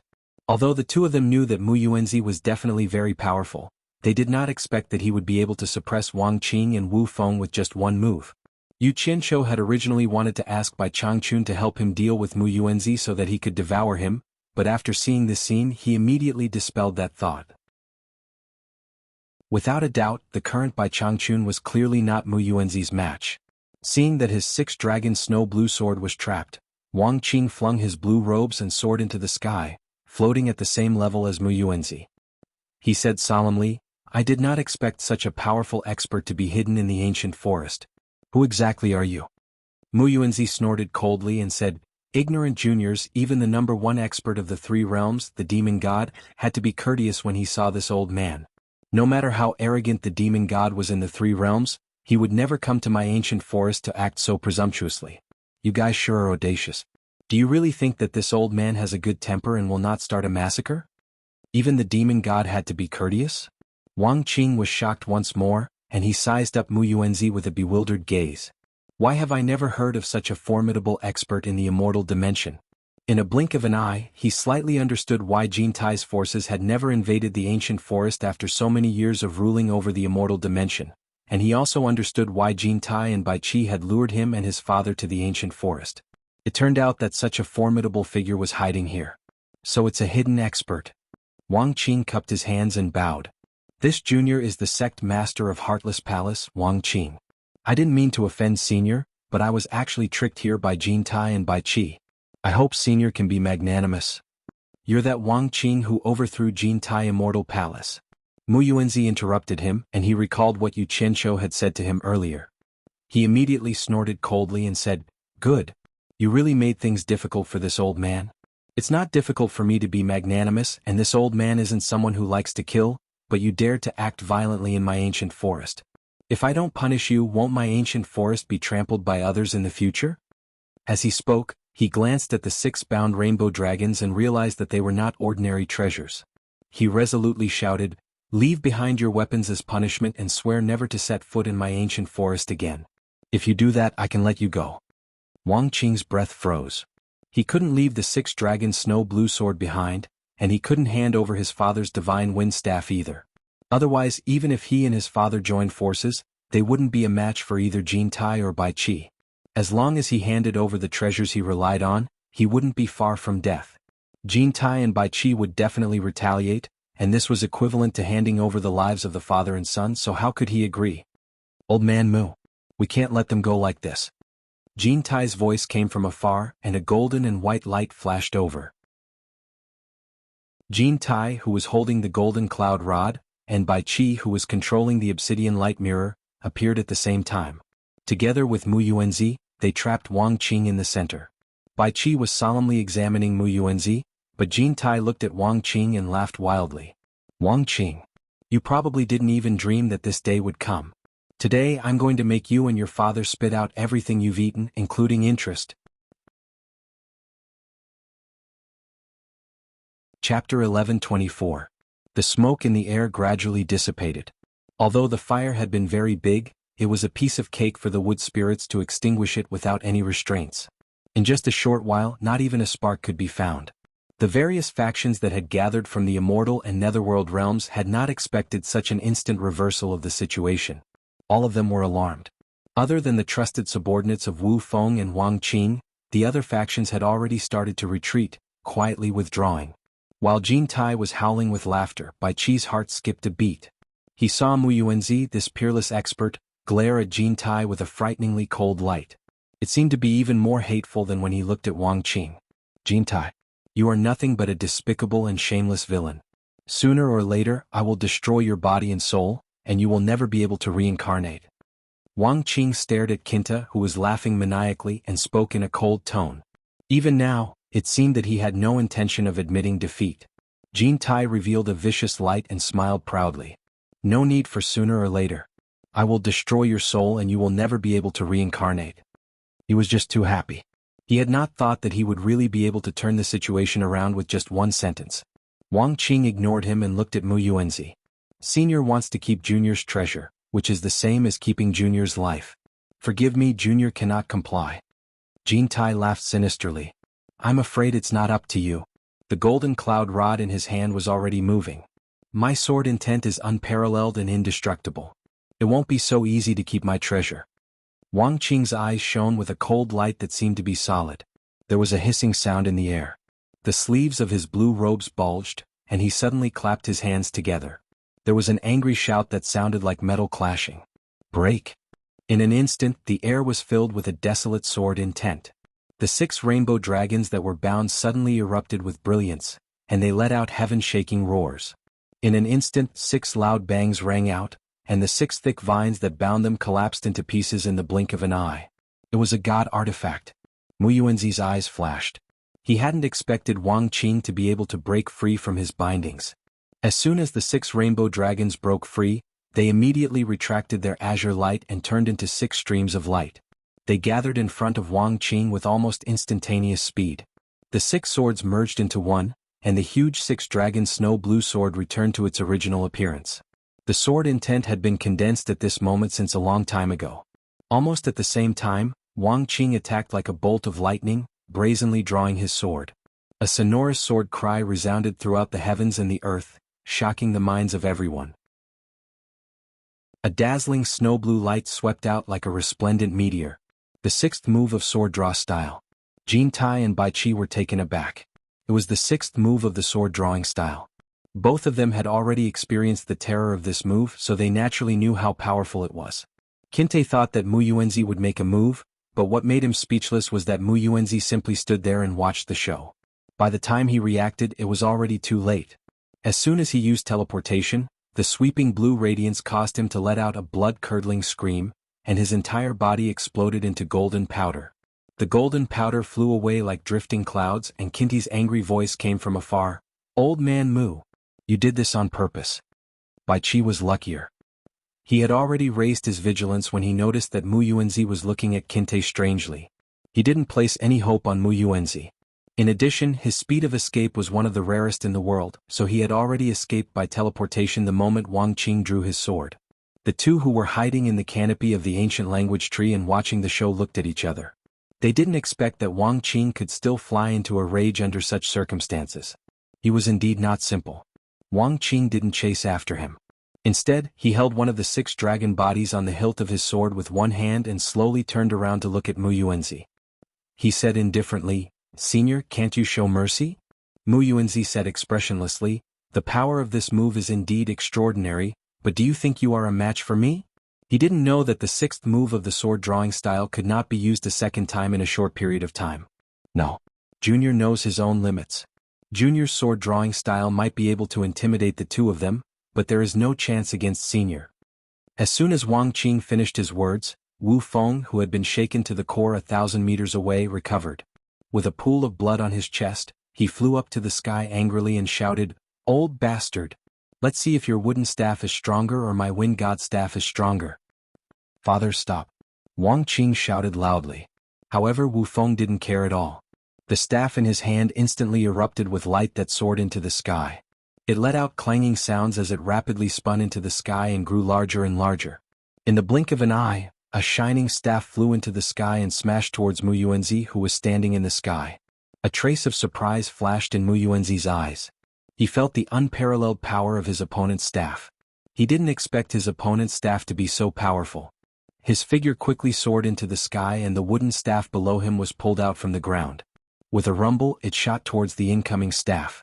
With a bang, the heavens and earth shook and the air currents shot out in all directions like blades. Mu Yuanzi's wooden staff couldn't even withstand a single blow and was instantly smashed into mud by the wind god's staff. Wu Feng laughed proudly. Even Wang Qing felt slightly surprised. Could it be that the opponent was deliberately mystifying things, but in reality he was just a weakling on the outside and didn't have any true ability? However, just as Wu Feng opened his mouth to laugh, it was as if something was stuck in his throat and he couldn't laugh anymore. The wooden staff that had been smashed into mud did not stiffen up. The brown mud gave people a feeling of hitting a snake with a stick. It quickly spread up, and countless branches and vines quickly wrapped around the divine wind staff. No matter how hard it struggled, it could not break free. Mu Yuanzi waved his hand and countless thick roots quickly grew out of the vines that wrapped around the wind god's staff. They quickly pierced into the ground from the sky and continued to grow underground. They firmly grabbed onto the struggling wind god's staff and quickly dragged it to the ground. Countless vines continued to grow out of the ground and wrapped around the wind god's staff layer by layer. In the end, it was wrapped into an enormous lump and the original shape of the wind god's staff could no longer be seen. Wu Feng turned pale with fright. This was his family treasure, how could he let someone else take it like this? He hurriedly sent out spells to control it. He seemed to have gone mad as he roared, "This is the wind god's staff, don't think you can trap it like this." The huge thing that was wrapped up in a lump was contracting violently, like a huge heart beating on the ground, causing the ground in a large area to tremble. The surrounding trees were all swaying along with the huge thing's contraction. It was obvious that the Aeolus scepter was trying to break free. The thick vines that bound it were breaking, but the vines on the ground were growing at an even faster speed, trapping the Aeolus scepter there. Mu Yuanzi glanced at Wang Qing. Seeing that he did not help and instead urged his father to stop, he immediately nodded slightly. He made up his mind and looked expressionlessly at the seemingly insane Wu Feng. He snorted coldly and said, "I didn't think I would see 2 god artifacts in one day. No wonder Jintai and the others were not a match for you and your father. Your wind god staff is even more powerful. It's a pity that with your ability, you can't even use 1% of its power. If you could use 10% of its power, I wouldn't be able to do anything to you and your father today. However, your cultivation is too low. This treasure is not something you can easily control. If I wanted to kill you, it would be as easy as raising my hand. Do you still not admit defeat? Hurry up and use your sword drawing form to break it." Wu Feng shouted anxiously at Wang Qing. He completely ignored Mu Yuanzi's words. Wang Qing quickly flashed over and comforted him. Finally Wu Feng calmed down. He understood that if Mu Yuanzi wanted to take his life now, it would be as easy as pie. Only then did Wu Feng bow unwillingly. Wu Feng admits defeat. "Senior, please be merciful." Wang Qing also turned around and clasped his hands. He roughly explained the grievances between them and Jintai. He made it clear that it was only right and proper for them to seek revenge against Jintai. At the same time, he made it clear that he did not intentionally come to Ancient Forest to cause trouble. He had been tricked by Jintai and by Qi. In the end, he begged, "Senior's abilities are difficult for us to match. However, if Senior keeps our treasures, it's no different from killing us. Jintai and Bai Qi will definitely not let this go. Please have mercy, Senior. I don't care if Jintai is in power in the immortal realm or you too. At least Jintai has always abided by the agreement. He restricted the people of the three realms to not offend Ancient Forest. Can you do that?" Mu Yuanzi asked indifferently. Wang Qing was cold, but he was not an idiot. He could naturally hear the softness in Mu Yuanzi's words. He immediately guaranteed, "Senior, don't worry. If we can really become in power, we will definitely not allow outsiders to disturb the peace of Ancient Forest." "I don't doubt your guarantee." Mu Yuanzi stared at Wu Feng's face and said indifferently, "But your father seems to be very unconvinced. I'm afraid that he will make a comeback in the future when he has the ability. Then isn't this old man nurturing a tiger that will only invite calamity?" Wu Feng was shocked. He was indeed thinking of coming back to redeem himself after he could unleash the great power of the Wind God Staff in the future. However, now was not the time to be impulsive. He quickly suppressed the discontent on his face and bowed sincerely, "Senior, don't worry. Junior will not dare to act rashly again." Who knew that his son would add something even more ruthless? Wang Qing solemnly promised, "If my father does not abide by today's agreement in the future, Junior will sever our relationship as father and son. Unless he walks over Junior's dead body, Junior will definitely not allow father to disturb the peace of Ancient Forest again. But Junior also has a request of Senior." Mu Yuanzi didn't think that he would dare to make a request at this time. He paused and said, "Speak. My father and I have a great enmity with Jintai and the others. I hope Senior's Ancient Forest will not become their refuge." Wang Qing once again cupped his hands and promised, "As long as Senior agrees to this, Junior will definitely not disappoint Senior." Chapter 1125. From now on, there will be no place for Jintai and the others in the Ancient Forest. Mu Yuanzi looked at the green sea in the distance that had been scorched black by the fire. His right hand opened slightly in his sleeve, and the countless vines that trapped the divine wind staff quickly retracted and burrowed into the ground with a swoosh. As soon as the divine wind staff was freed, Wu Feng called it back into his hand with a flash of silver light. He looked at Mu Yuanzi in disbelief. He didn't expect that the other party didn't covet such a precious treasure. This made him calm down from his madness and start to reflect on his previous actions. "I hope that you and your father will remember your promise." Mu Yuanzi waved his hand, indicating that they should leave the forest immediately. "May I know your name, Senior?" Wang Qing asked with a cupped fist salute. "I have always been aloof from worldly affairs. There is no need to say my name." Mu Yuanzi waved his hand again, indicating that they should leave. Since the other party didn't want to say it, the father and son didn't dare to ask. They bowed together and quickly turned into flowing lights and left. The group of fearful subordinates finally heaved a sigh of relief. The capriciousness of the situation had indeed frightened them. They had originally wanted to take advantage of the situation to pursue an attack, but a terrifying expert had suddenly appeared out of nowhere, and in the blink of an eye, everyone was on the verge of death. Since they were lucky enough to escape, they naturally did not dare to stay any longer. They quickly followed the father and son and quickly left. From this day on, the news that there was a terrifying existence in the Ancient Forest quickly spread throughout the three realms. It was no longer a secret. The two hiding in the ancient language tree looked at each other. They didn't expect things to end like this. The most depressed was Yu Qianqiu. They had caused such a ruckus in the Ancient Forest, but this old man Mu had let them all go. He didn't even kill a single one. It was so disappointing. The two watching through the gaps in the leaves suddenly froze. They saw Mu Yuanzi look straight at them. The great bright wheel immediately said, "Not good. He's found us. Let's go quickly." Yu Qianqiu nodded in agreement. Just as the two of them were about to leave, they discovered that Mu Yuanzi had shifted his gaze away as if he hadn't seen them at all. With Mu Yuanzi's cultivation, it was impossible that he hadn't noticed them since he had already noticed them. The two of them looked at each other in dismay, then turned around to look at Mu Yuanzi warily, not knowing what he was up to. Bang! A streak of light shot out from the ground, and the wooden staff returned to Mu Yuanzi's hand. Mu Yuanzi raised the staff high into the air, and a dazzling azure light erupted from the tip of the staff. It suddenly shot toward the ancient forest that was full of devastation. In the blink of an eye, a refreshing fragrance filled the air, and everyone who smelled it felt refreshed. Under the illumination of the green light, countless green sprouts began to emerge from the cracked ground, growing at a visible speed. Green grass, flowers, green vines, and trees were all uprooted from the ground. In just a moment, the forest in front of him seemed to have returned to its original state, without any traces of fighting. The wood spirits in the forest all walked out and kowtowed to Mu Yuanzi in the sky. "Old Mu, what is the meaning of this?" An angry shout rang out, startling everyone. A golden light and a white light flashed. Jin Tai and Bai Qi appeared together. Jin Tai angrily pointed at Mu Yuanzi and shouted, "Old Mu, we came to lend you a hand out of goodwill, but you left us in the lurch. Now you even let Wang Qing and his son leave. What are your intentions? Lend me a hand?" Mu Yuanzi coldly snorted, and the azure light at the tip of the staff suddenly retracted. He raised the staff and asked, "Who lured them here, causing the countless living beings in my ancient forest to suffer such a disaster? I didn't even find you to settle the debt, but you came to accuse me instead."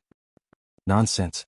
Jin Tai waved his sleeve and without a change in expression he flatly denied, "It was clearly them who chased us and we had nowhere else to run. Now it's us who lured them here. If you want to incriminate us you can always find a pretext." "Who set my ancient forest on fire?" Mu Yuanzi suddenly shouted and his cold eyes stared at Jin Tai. Was he discovered? Jin Tai was shocked, but on the surface he sneered and said, "Is there a need to say it? The fire was naturally set by Wang Qing and his son to make it easier for them to find us. The two of us didn't even have time to run for our lives, so you can't be suspecting that we set the fire, right?" Mu Yuanzi instantly started laughing from extreme rage. If he hadn't found out from Yu Qianshou that this fellow was using someone else to kill him, then he would really have been deceived by Mu Yuanzi. However, his heart was like a clear mirror now, so how could he fall for this trick of his? "Jin Tai, do you really think you did it flawlessly? Do you think this old man has eyes but can't see? You dare to use a mere trick to kill someone with a borrowed knife in front of me? You must be tired of living." Mu Yuanzi shouted angrily, and a majestic killing intent covered the sky. Bai Qi cursed inwardly.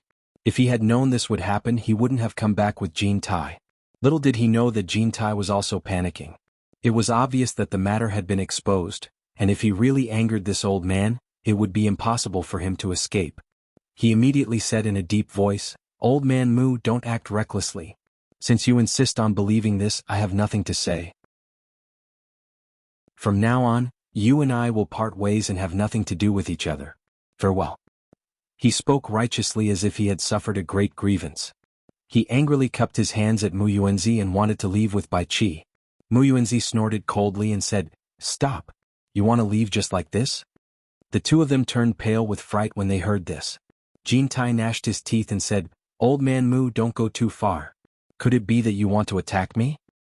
If I don't punish you, then wouldn't all the creatures in my ancient forest have died in vain?" Mu Yuanzi's tone was indifferent, but the air around him had already begun to distort. He was about to attack. "Wait."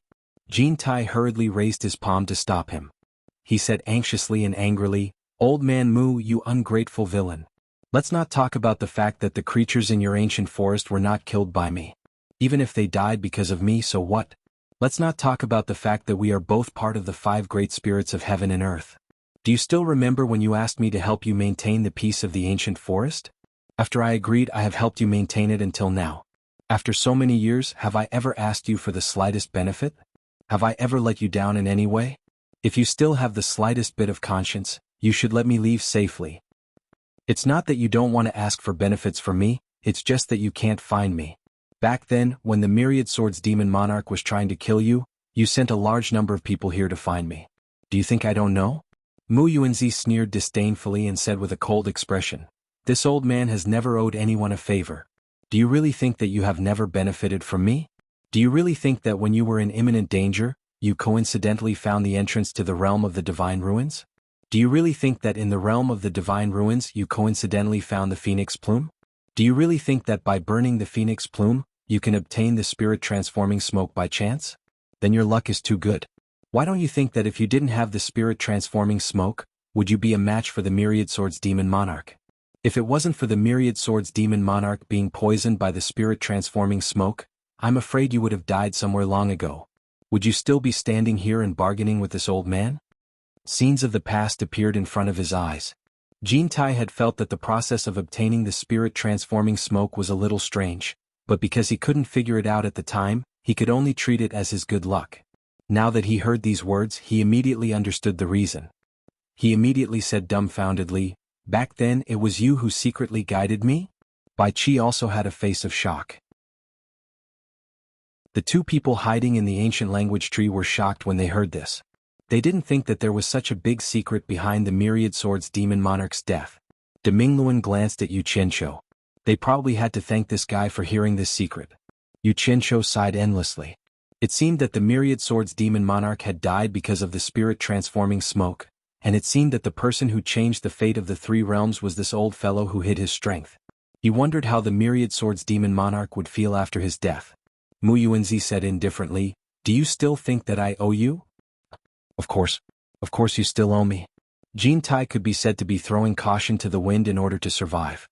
He argued irrationally, "Back then, even if you secretly guided me to obtain the spirit-transforming smoke, that was only to return the favor you owed me. What about the many years of favors after that? As long as you let us leave safely today, from now on, our grudges will be written off, and no one will owe the other anything. How about that?" Only a shameless person could speak such shameless words. If you didn't even have your life all those years ago, then how could you have everything you have today? Fine. I won't make a fuss about it with a shameless person like you, and I'll let you go today. However, Mu Yuanzi's gaze suddenly stared at Bai Qi and he said, "I can let you go, but he has to receive punishment." Bai Qi was shocked. "Senior, what does this have to do with me? You're one of the main culprits, so how could you have nothing to do with this matter?" Mu Yuanzi shouted fiercely, and the imposing aura emanating from his entire body seemed to condense into a material form. Rumble. The air rumbled as it smashed over with the force to collapse mountains. At this point, Jean Tai couldn't care less about whether Bai Qi was an accomplice or not. He was afraid of being implicated, so he flashed to the side. On the other hand, Bai Qi had been on guard against Mu Yuanzi since a long time ago. When he saw that Mu Yuanzi had suddenly turned hostile, Bai Qi flipped his palm within his sleeve, and the obsidian netherlight mirror erupted with peerless black light. Clang, clang. It instantly dispersed the imposing aura that was smashing towards him. Using this opportunity, Bai Qi teleported and disappeared, hurriedly escaping. "Where do you think you're going?" Mu Yuanzi shouted fiercely, and his cold gaze swept through the air. The wooden staff in his hand slashed through the air, and like a meteor chasing after the moon, it directly struck the teleporting Bai Qi out of thin air. Bai Qi violently spat out a mouthful of blood, and his entire body slammed into the ground. This scene caused Jean Tai's heart to palpitate. He didn't expect that even with Bai Qi's cultivation, Old Man Mu would be able to injure him in a single move. However, before Bai Qi could even land on the ground, the wooden staff shot towards him like a soul-chasing arrow. With Bai Qi's speed, he actually couldn't shake it off, and he could only desperately try to preserve his life.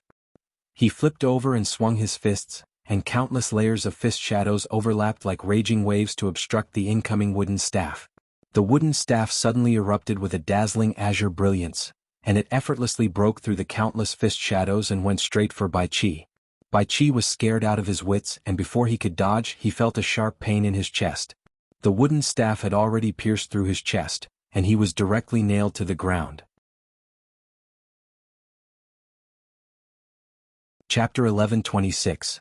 A beam of green light pierced through the white shadow and smashed into the ground. Grass and dust flew everywhere as a large pit appeared. Bai Qi, who was covered in blood, lay in the center of the pit.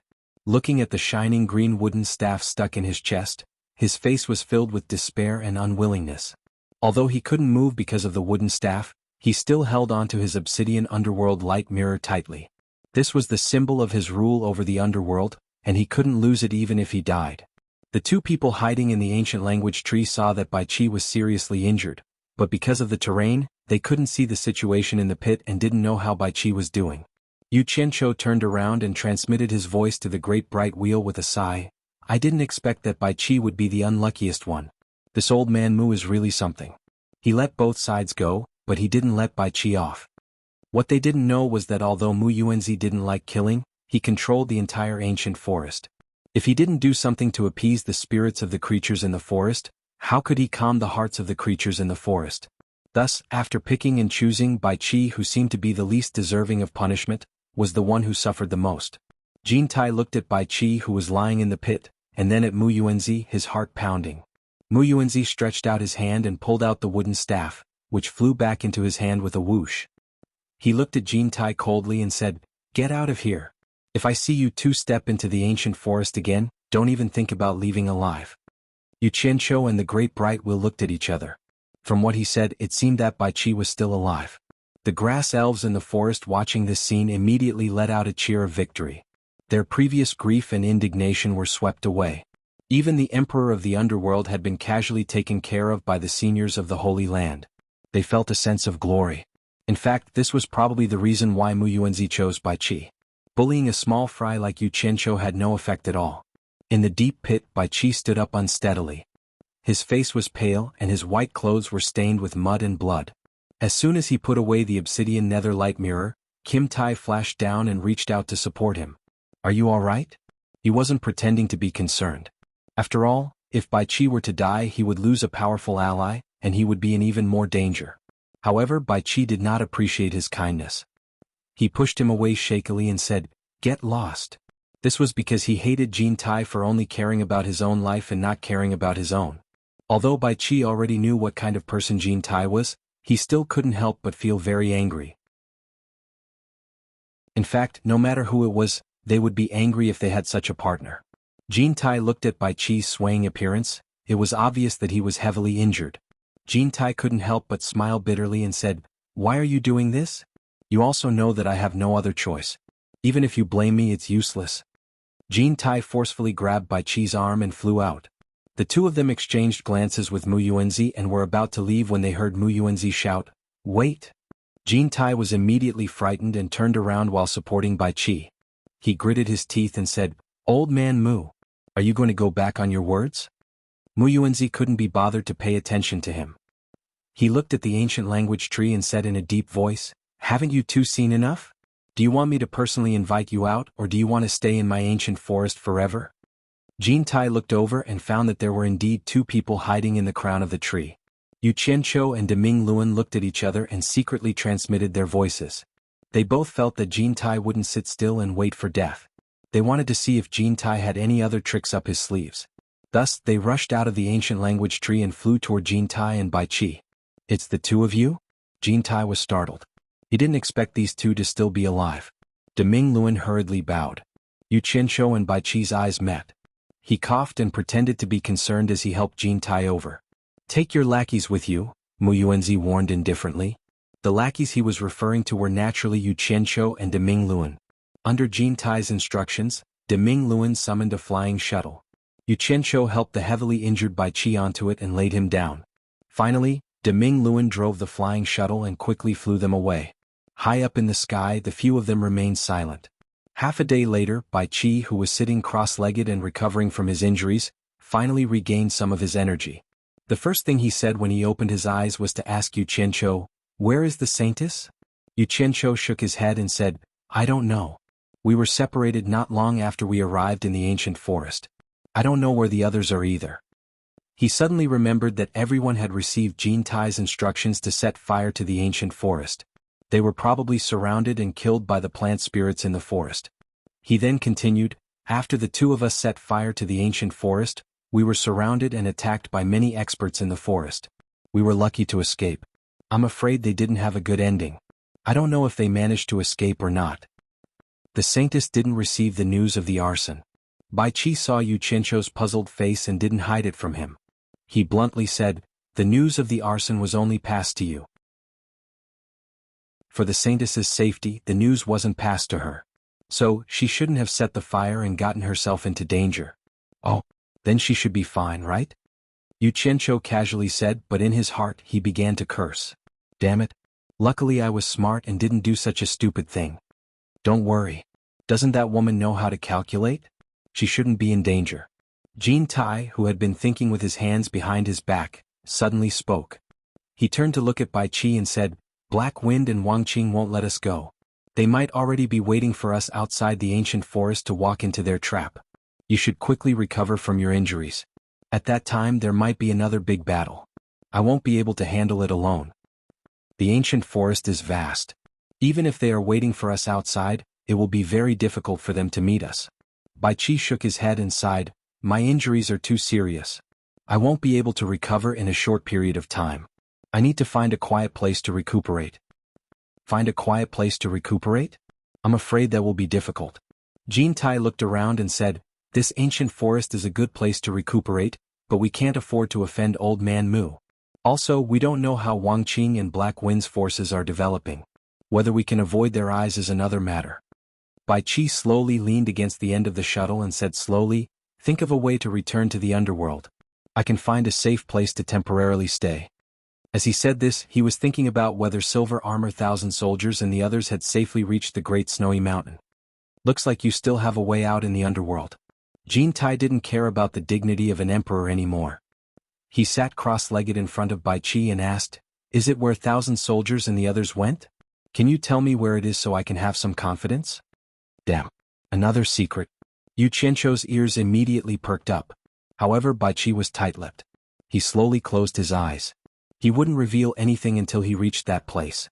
Seeing how guarded he was, Jin Tai immediately snorted in disdain and said, you won't reveal a top-secret place. Looks like you are prepared to find a place to curl up for the rest of your life. But don't forget, even if that father and son turn the 3 realms upside down, they won't leave us two behind. Bai Qi coldly snorted and suddenly opened his eyes. He raised his hand to touch the wound on his chest. His expression was ferocious and he said word by word, originally, I had the thought of curling up in a corner if I couldn't do anything. I, Bai Qi, am not an unreasonable person, but I am not someone who doesn't take revenge.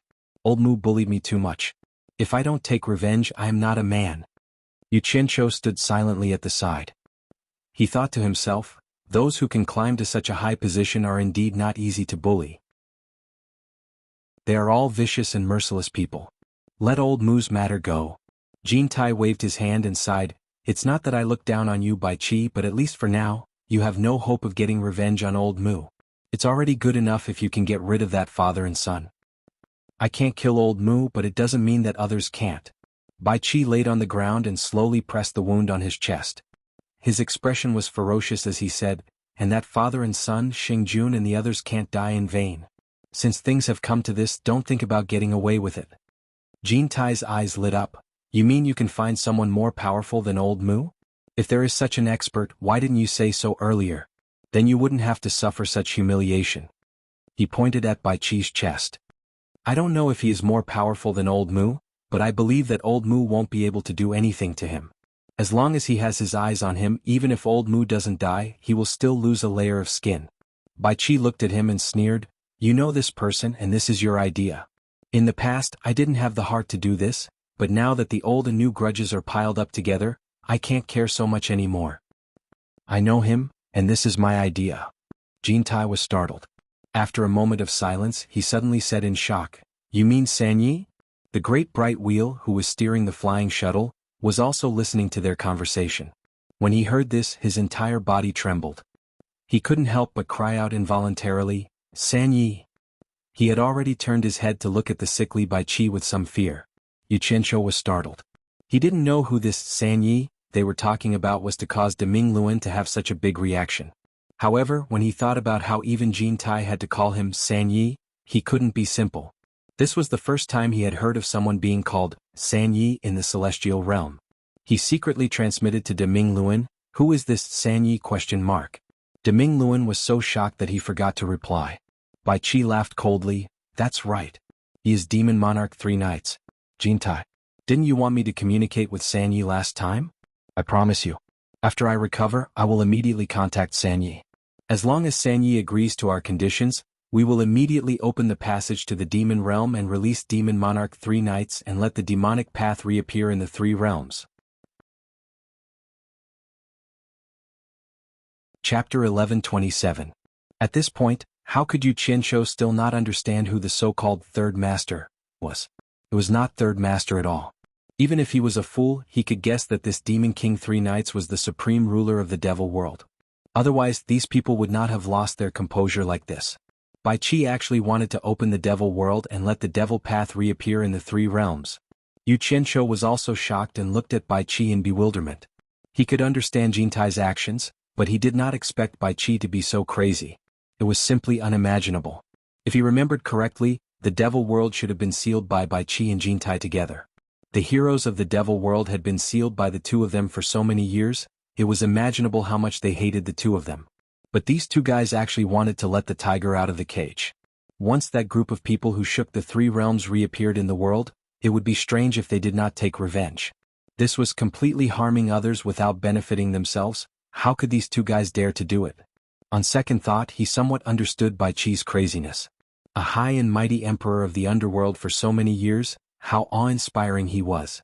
After being forcefully taken away by others, it was already considered good that he could still maintain his rationality under such a situation. In the end, he was beaten up by Old Man Mu. Just think about it, Old Man Mu did not beat up the main culprit, Jintai, nor did he beat up the father and son who had gathered to cause trouble, but instead beat him up for no reason. Wasn't this bullying? This was no different from beating a dog when it was down. Putting yourself in Old Man Mu's shoes, anyone would find it hard to accept, let alone Qi, who was once the emperor of the underworld. For someone like Qi, the principle of, if you succeed you become king, should be clearer than anyone else. Coupled with the fact that he often dressed like a scholar, it was obvious that he was a person who thought highly of himself. This kind of person was not afraid of suffering losses, and what he could not stand the most was being humiliated by others. Moreover, it was being humiliated in public and he did not even have the strength to fight back. This had probably become a great humiliation in Qi's heart, and he would not rest until he got his revenge. Haha. Jintai was startled at first, but then he burst into wild laughter. He stood up and said, "You finally figured it out. You'd rather die in glory than live in dishonor. Instead of being exterminated, it's better to have a talk with Sanyi. As long as Sanyi agrees to our conditions, it's not like we won't have a foothold in the three realms. As long as we have a place to stay, we can be safe for the time being. Who dares to say that we won't have a chance to make a comeback in the future? As for the life and death of the people in the world, it has nothing to do with us." Hearing this, Qi nodded and closed his eyes. "I'd rather betray the world than let the world betray me." With a single sentence, he expressed the hatred in his heart. What a good, "I would rather betray the world than the world betray me." I like it. Isn't it just going to the netherworld? Jintai clapped his hands and praised. He regained his ambitious spirit and strode to the front of the flying shuttle. He shouted at the great bright wheel, "Move aside." Leaving aside the great bright wheel, he personally stood at the front and drove the flying shuttle. With his profound cultivation, the flying shuttle's speed immediately increased. The great bright wheel silently stood beside Yu Qianqiu and secretly transmitted his voice. "What do we do? These two madmen want to open the demon realm. Once the demons return to the three realms, it will be a disaster for the three realms." Yu Qianqiu was silent for a while before replying, "Disaster? It's not that bad, right? It's just a change of owners after a bloodbath. Even if Jintai and Qi make a comeback, they will still massacre the entire world to vent their hatred. Whether it's Demon King 3 Knights or the two of them, it's impossible for them to kill everyone in the world. The most unlucky ones are the people from the large sections. In any case, there aren't many people who don't have blood on their hands. It doesn't matter if they all die. Let's wait and see." Qi is actually able to contact the people from the sealed demon realm. I want to see how he does it. Let's wait and see. If it's disadvantageous to us, it won't be too late to think of a way to stop it. Right now, even if we want to stop it, we won't be able to. Worrying is pointless. The great bright wheel was silent. After thinking about it, it made sense. If they followed them quietly now, they could still find out some secrets and prepare for the future. Jintai piloted the flying shuttle very quickly. It didn't take long for them to reach the edge of the ancient forest. Just as they were about to fly out of the ancient forest, Jintai suddenly slowed down and flew at a lower altitude. He flew into the rolling mountains and maintained a high level of vigilance. He used the rolling mountains to avoid being discovered by others. He was mainly worried that Wang Qing and the others had set up an ambush outside. However, what he was afraid of happened. Just as the flying shuttle passed through a canyon, a figure suddenly appeared from a bend in front of them. The two of them collided head-on. Jintai harumphed coldly and made his move decisively. In a single move, the other party was caught in his palm. His 5 claws gripped the other party's head, ready to take his life at any moment. Afraid that there were other people ahead, the flying shuttle disappeared into the dense forest below. Jintai's reaction was quick as he surveyed the surroundings. Looking at the person in his hand, he noticed that it was a woman with good looks. Moreover, she looked familiar. A moment later he remembered who she was. He sneered coldly, "You're Wan Bushing's precious granddaughter, right? But how many people did Wan Gu Tong send to search for us? Where are they?" Both Yu Qianqiu and the Great Bright Wheel were stunned. Both of them recognized Wan Ling. If this person wasn't Wan Bushing's granddaughter, who else could it be? However, Yu Qianqiu was currently disguised as Niu Yud, so Wan Ling didn't recognize him. Bai Qi, who was lying on the ground, also opened his eyes, staring at Wan Ling. Both he and Qintai had noticed her during the Immortal Palace grand wedding ceremony. She was sitting right beside Wan Bushing. Who knew that Wan Ling, whose life was hanging by a thread, turned a blind eye to Jin Tai, as if she was not afraid of him at all, nor did she put him in her eyes. Instead, she stared blankly at Bai Qi, who was covered in blood and mud, biting her lips. "You're injured?" Bai Qi was taken aback by her question. Why did it sound like there was something between them? But then again, looking at her up close, this woman's face really did seem familiar. Yu Qianqiu, the Great Bright Wheel, and Qintai all looked at Bai Qi suspiciously. Qintai exclaimed in surprise, "Bai Qi, you're familiar with her?" This. Bai Qi was startled. He slowly stood up and walked to Wan Ling's side to take a closer look. The light from the shade of the trees swayed on Wan Ling's face, and Bai Qi seemed to see a sparkling water surface. A hazy scene flashed through his mind, but he couldn't remember where they had met. Did they really know each other? Bai Qi raised his hand and pushed away Qintai's 5 claws on Wan Ling's head. He stared at Wan Ling and frowned. "Miss Wan, other than the day of Qintai's grand wedding, have we met somewhere else before?" This sentence immediately made Wan Ling, who was biting her lip, burst into tears. She choked and sobbed, "You still remember me? You still remember me? Do you know how long I've been looking for you? It's been more than 1,000 years, I've been looking for you with great difficulty. When you left, you didn't even tell me your name?" What kind of play was he putting on? Yu Qianqiu and the Great Bright Wheel looked at each other in dismay. Qintai revealed an expression of understanding. He looked at Bai Qi and sneered, "I was wondering what was going on, Bai Qi. So Wan Bosheng's granddaughter is your lover. If that's the case, don't you have to call Wan Bosheng grandpa?" Ah. He finally couldn't help but burst into laughter. "Bullshit!" Bai Qi shouted angrily. He glared at Qintai, then looked at Wan Ling from head to toe. He frowned and said, "Miss Wan, you can't talk nonsense. I can see that the space between your eyebrows is still intact. You can't blame this Bai for this, Miss Wan. Have you mistaken me for someone else? You've forgotten me?" Wan Ling's shoulders trembled as she choked with sobs. 1,800 years ago, on an island in the Blue Domain Sea, I was bathing in a pond in a barren mountain valley. Don't tell me you really don't remember anything at all?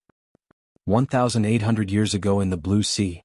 Qintai revealed an expression of sudden realization. He looked at Bai Qi and teased, "Wasn't it when we agreed to explore the Blue Sea of Death together? Bai Qi, there is no one else who knows about this except for you and me. The time and place he said are all the same. You can't deny it even if you want to, haha." Now that he couldn't become an immortal emperor, he became much more optimistic. To put it bluntly, he was just finding joy in the midst of hardship to amuse himself. The Blue Sea of Death. Yu Qianqiu had heard of this place before. There was a very dangerous place in the ocean. It was said that it was a place to collect the precious material for blacksmithing, the Blue Sea gold essence. However, no one dared to go too deep. Most people tried their luck to find the Blue Sea gold essence in the outskirts. Hearing Wan Ling's words, the hazy scene in Bai Qi's mind finally became clear. It was the scene of him flirting with a naked girl in a pool. Sure enough, the girl's appearance matched the current Wan Ling. He couldn't help but ask, "The girl bathing in the pool was you?" It wasn't that his memory was bad. To Bai Qi, a mere Wan Ling was not worth mentioning. At that time he was waiting for Qintai and was bored. He accidentally found a girl bathing naked in the mountains and wanted to tease her. After playing with her, he left and didn't care about Wan Ling at all. After a long time, it was not easy for him to remember. Qintai immediately snorted and said, "You admitted it yourself." However, he looked at Wan Ling with some doubt. With his rich experience, it was not difficult for him to see that Wan Ling was still a virgin. He couldn't figure out what was going on. "You finally remembered. After that day I have been looking for you, but I couldn't find you." Wan Ling looked at Bai Qi with tears in her eyes and shook her head sadly. "I never dreamed that you were the supreme ruler of the underworld, emperor of the underworld, Bai Qi. With my identity, how could I enter the underworld royal palace? You made me look for you so hard. I told you at that time that you had to take responsibility for what you did to me. Otherwise, I wouldn't let you go. Chapter 11:28. Yu Qianqiu and Deming Luan glanced at each other. Normally, Jin Tai and Bai Qi would not pay attention to the love affairs of a small character like Wan Ling. However, to the two of them, they had long heard of Wan Ling's name. This woman had a strange habit of stealing other people's men. She enjoyed playing with men. When did she become so sentimental? Suddenly, the two of them couldn't help but admire Wan Ling's courage. She actually dared to play with Bai Qi. At that time, who would play with who? However, after thinking about it, they felt that it was not a big deal. Right now, Bai Qi was like a fallen phoenix that was not even comparable to a chicken.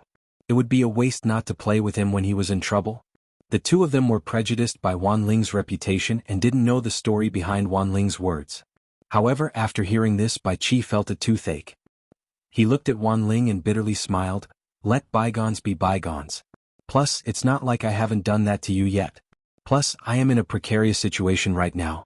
How can I be responsible for others? If Miss Wan promises not to reveal our whereabouts, I can let you go."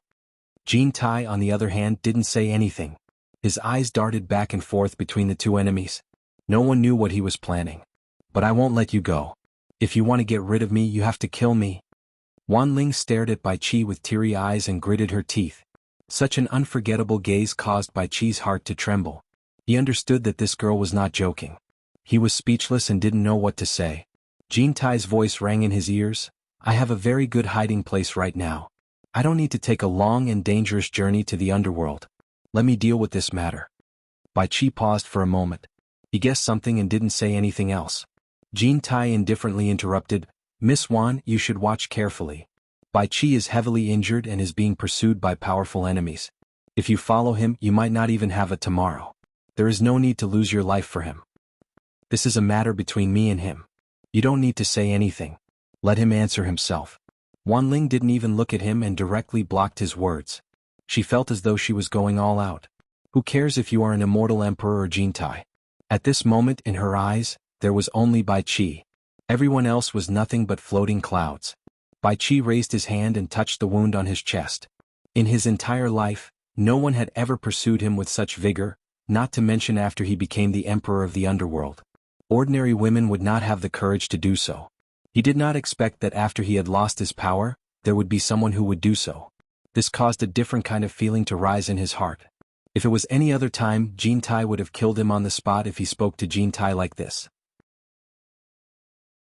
However, at this moment, not only was Kim Tae not angry, but he was even more sure that Wan Ling really liked Bai Qi.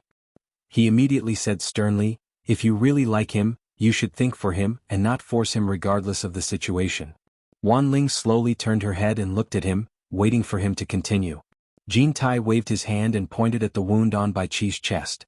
He coldly snorted and said, "He is heavily injured now. If you really like him, you should think of a way to help him find a safe place to recuperate. Do you want to see a group of people who only have the right to kneel and worship at his feet humiliate him because he is injured and unable to fight back?" Yu Qianqiu secretly laughed and transmitted his voice to Deming Luan. "If I am not wrong, we are going to Myriad Saint Mountain as guests." Deming Luan secretly replied, "Why did I hear that this woman has an affair with you? You even held hands in front of everyone?" Yu Qianqiu rolled his eyes. "Nonsense. She hasn't even broken down yet. How could she have an affair with me?" He then added in his heart, "There shouldn't be any heinous surgery going on right now." Wan Ling had hidden her feelings for Bai Qi, but she was also a smart woman. Hearing Jin Tai's words, a trace of clarity returned to her eyes.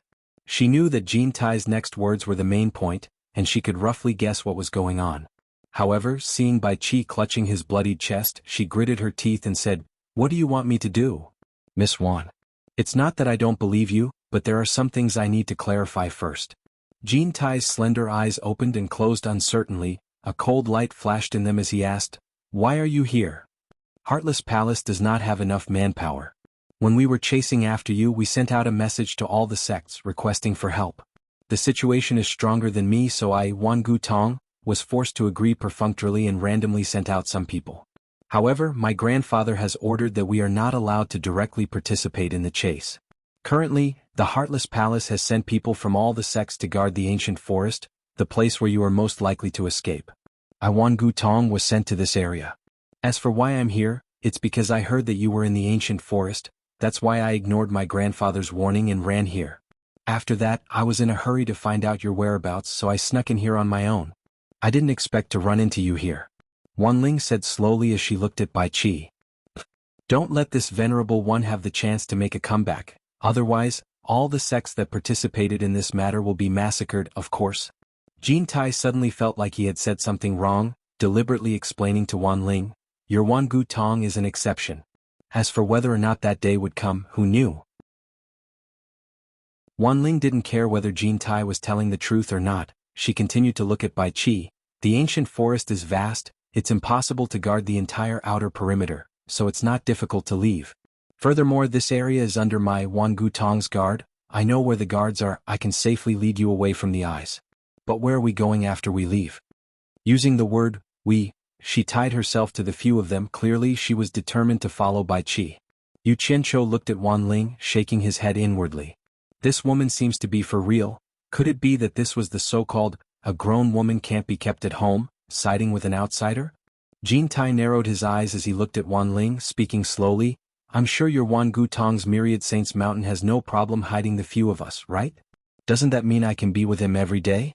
Wan Ling's eyes lit up as she looked at Bai Qi, nodding her head profusely. The Heartless Palace needs our Wan Gu Tong's help, hoping that our Wan Gu Tong will support them in wiping out the immortal world's powers. They won't be able to guess that you guys are hiding in my Myriad Saints Mountain, and I have my own mountain. No one will be able to find you guys. Before she could finish her sentence, she looked at Jin Tai in shock.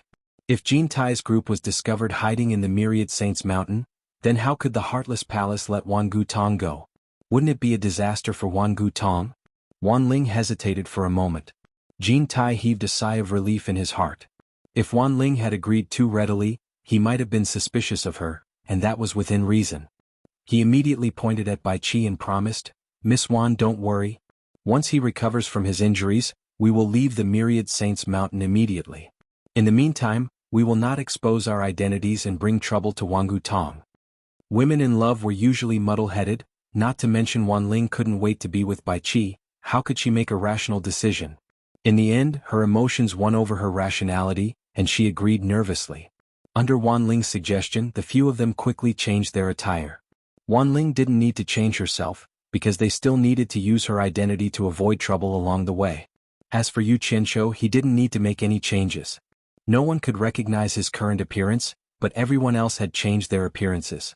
Even Kim Tae had finally given up on his high and mighty golden clothes. After the preparations were complete, the flying shuttle silently swept out of the dense forest. This time they switched back to the bright wheel to drive the flying shuttle. Under Wan Ling's guidance, the few of them rushed out of the ancient forest without any surprises or danger. Far away from the ancient forest, Wan Ling sat beside Bai Qi, who was disguised as an old man. Jin Tai, who was dressed like a muscular man, also stared at Wan Ling. He was undoubtedly warning Wan Ling that if she dared to play any tricks, he would kill her immediately. Although the speed of the great bright wheel driving the flying shuttle was not considered slow, as they had to avoid the heavily guarded areas along the way, it took them more than half a month to finally see a majestic mountain range that towered into the clouds, Myriad Saints Mountain. Along the way they also encountered many interrogations, but with Wan Ling carrying the identity of Wan Bushing's granddaughter, no one was willing to provoke this tigress when the situation in the immortal world had suddenly changed, so they arrived at their destination safely. With Wan Ling present, the Myriad Saints Mountain's protective formation and tight defense were completely ineffective against them. The flying shuttle directly bypassed the majestic main peak and flew to the back mountain. Yu Qianqiu couldn't help but take a few more glances at the magnificent palace on the majestic main peak. He guessed that it was the famous Myriad Saints Palace in the immortal world. On the top of a mountain shrouded in clouds and mist, Wan Ling used a technique to break the protective formation, and the flying shuttle flew through the clouds and landed in the manor at the top of the mountain. On the contrary, the sky outside was clear. The few people who came here for the first time couldn't help but look around.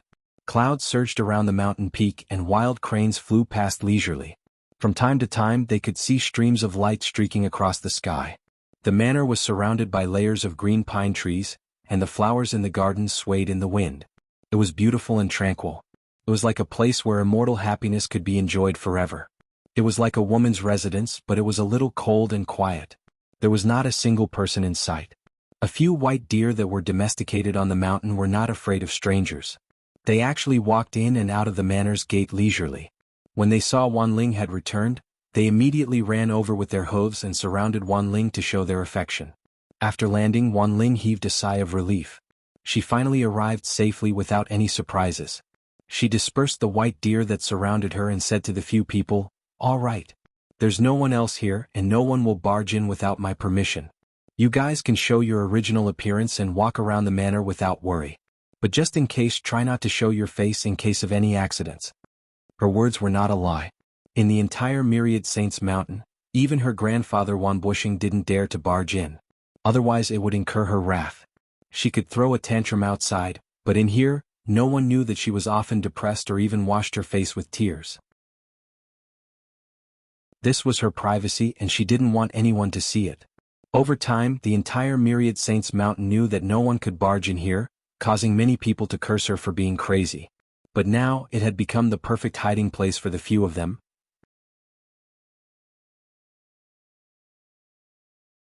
Chapter 11:29. The manor at the top of the mountain faced the north. Although it was not big, there were still plenty of rooms for a few people to live in. As the saying goes, the guest follows the host. The four of them were arranged in the left and right courtyards.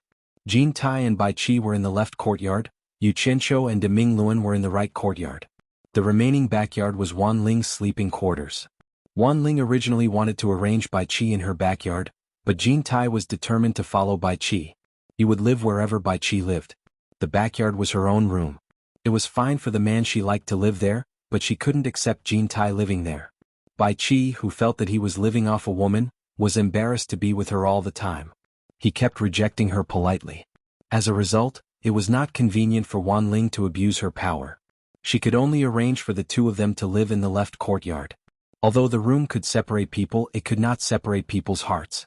It was unavoidable for Wan Ling to go to Bai Qi's room at least 3 times a day. She didn't know if Bai Qi could recover in peace here. Regarding this, Jin Tai often teased Bai Qi, who looked like a scholar, until he flew into a rage out of humiliation. Time in the mountains was like a flash of light, and the world was prosperous for 1,000 years. In the blink of an eye, more than a month had passed. During this time, Wan Ling still frequently went in and out of Bai Qi's room to show her concern. Bai Qi, who was somewhat unable to endure her enthusiasm, would meditate and not wake up. Wan Ling, on the other hand, looked as if she was happy to sit by his side for a while.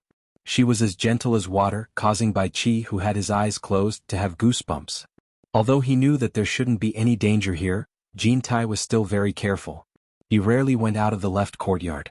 He would only call out to Wan Ling every day after she came to visit Bai Qi to ask about the situation in the outside world. After knowing about the ancient forest, the sects in the immortal world almost didn't resist at all. They recognized the Heartless Palace's position as the overlord of the immortal world.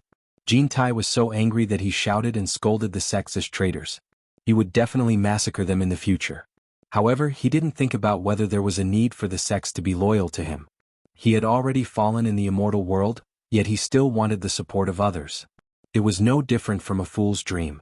Every day, De Ming Luan maintained a respectful attitude and went to the left courtyard to pay his respects to Jin Tai. Almost every time he would first listen to Jin Tai's vow about how he would take revenge. Afterwards, he would express great praise for his loyal subordinate and promise that if he conquered the world in the future, he would make De Ming Luan a person who was above tens of thousands of people. Although the Great Bright will only listen to this, it still revealed an ecstatic expression and was deeply grateful. It even vowed that it would do its best to be loyal to them. In any case, no one was a fool and they would say anything that was easy to listen to. Ming Ming Ling also received a new task. Of him. Of the things the Dehi. Of Ming Ming King of Great. Ming of Tai and Dish Chi, and Ling, of the Chi, the. Of course Yu Qianqiu was dismissive. What does it have to do with me? The most I'll just leave. On the surface he seemed to be the most carefree person in the entire manor. Every day he would wander around the outside of the manor. He would linger under the pine mist, admiring the green mountains and clouds of Myriad Saint Mountain and the people in the sky. When he was hiding in his room he would let De Ming Luan keep watch. He would sneak into the divine ruin realm to do his own things, or he would change his appearance and go to the illusory immortal city to gather information. When he was hiding in his room, he would let De Mingluan keep watch. He would sneak into the divine ruin realm to do his own things, or he would change his appearance and go to the illusory immortal city to gather information. In short, everyone had their own things to do. Wan Ling had to put in effort to deal with the matters in the sect. Not only did she avoid giving herself away, she also had to take care of Bai Qi. She also had to deal with Jin Tai's long-winded questions. Bai Qi practically hid in his room and did not step out of his room to recuperate and recover from his injuries. He could not bear Wan Ling's gentleness. Jin Tai was concerned about the situation outside the mountain. He constantly fantasized about how to counterattack. Other than not meeting with Yu Qianqiu, he was the one who negotiated with the others the most. De Mingluan was Jin Tai's spy. Other than helping Yu Qianqiu to keep watch, he would think about how to make up lies to deceive Jin Tai. He was very depressed. It seemed that ever since he met Yu Qianqiu, he had been helping him do this. Therefore, even though it was a good place to cultivate, everyone was looking for trouble. No one in the entire manor was at ease. 2 months later, Bai Qi's injuries had mostly healed. It would not take long for him to fully recover. Therefore, he would occasionally come out for a walk. One day, after Wan Ling left the manor, Bai Qi sneaked out of the manor to get some fresh air. He bumped into Yu Qianqiu. The two of them stood side by side under the canopy of a pine tree, bathing in the clouds. The cool wind blew on their faces. They talked about the safety of the underworld saintess. Not long after, Jin Tai followed Bai Qi to find him.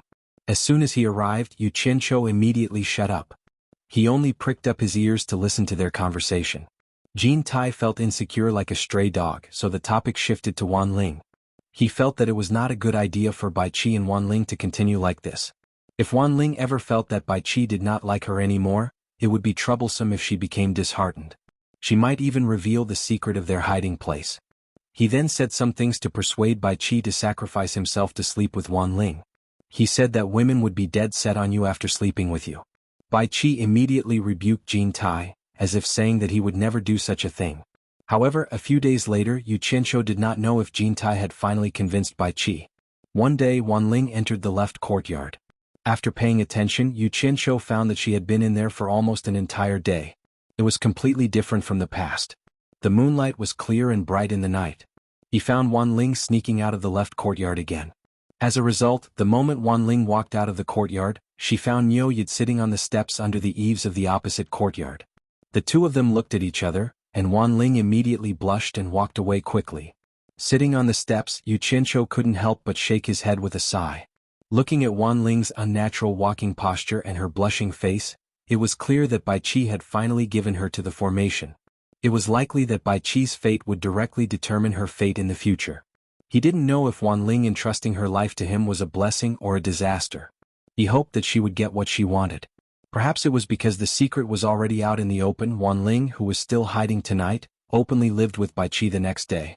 When he occasionally saw her, her bright and clean face had the appearance of a happy little woman.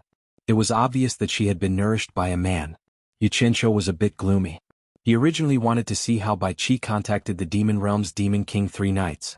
However, it seemed that Bai Qi's injuries would have to be delayed for some time. He had no way of stopping them from making love. He could only hope that Wan Ling would take pity on Bai Qi's body and that Bai Qi would exercise some self-control. Wan Ling had already lost her virginity, and her mental state had also changed. Although she tried her best to pretend that nothing had happened, she couldn't hide it from the people in the Wangu Tong sect who were very familiar with her. On this day, Yu Qianqiu was sitting at a small round stone table under an old tree, drinking a few cups with De Mingluan. After the two saw Wan Ling leave the mountain, they looked at each other and shook their heads with a bitter smile. Who knew that not long after, a ray of light would directly break through the mountain's defensive formation. An old man with white hair and a ruddy complexion landed in the middle of the courtyard, coldly staring at the two drinking people. De Mingluan, it's actually you? The old man with white hair and a ruddy complexion exclaimed in surprise. His gaze then turned to Yu Qianqiu. Not only did he not know who he was, but he also realized that he couldn't see through the other party's cultivation. He was even more shocked. He didn't expect that there would be two people hiding in his granddaughter's residence. Yu Qianqiu looked at De Mingluan inquiringly, but De Mingluan had already stood up and cupped his fists, smiling. Sect Master Wan. It's been a long time since we last met, you've become even more energetic. Yu Qianqiu was also slightly surprised. So this person was Wan Gutong's sect master, Wan Bosheng. Wan Bosheng didn't reply to him, his gaze directly fixed on Yu Qianqiu. His face was so dark that it seemed like water could be squeezed out of it. In a low voice he said, "This friend looks very unfamiliar. Who was the one who ruined my granddaughter's purity?" Wan Bosheng was able to suppress his anger, but he couldn't help but get straight to the point. If it weren't for the fact that he couldn't see through Yu Qianqiu's cultivation, he would have killed him right there and then. Yu Qianqiu and Deming Luan exchanged a look. It seemed like Wan Bosheng had already found out something, but this question shouldn't be answered by the two of them. Wan Bosheng, congratulations. Just as the voice came from the left side of the courtyard, Jin Tai and Bai Qi both teleported to the courtyard entrance. Bai Qi's expression was a little unnatural. Wan Bosheng was shocked. He didn't expect there to be people here. Turning around, he was so shocked that he staggered back several steps, exclaiming, "Jin Tai, Bai Qi, why are you here?" In an instant, his face paled as if he could already see Wan Gutong's impending doom.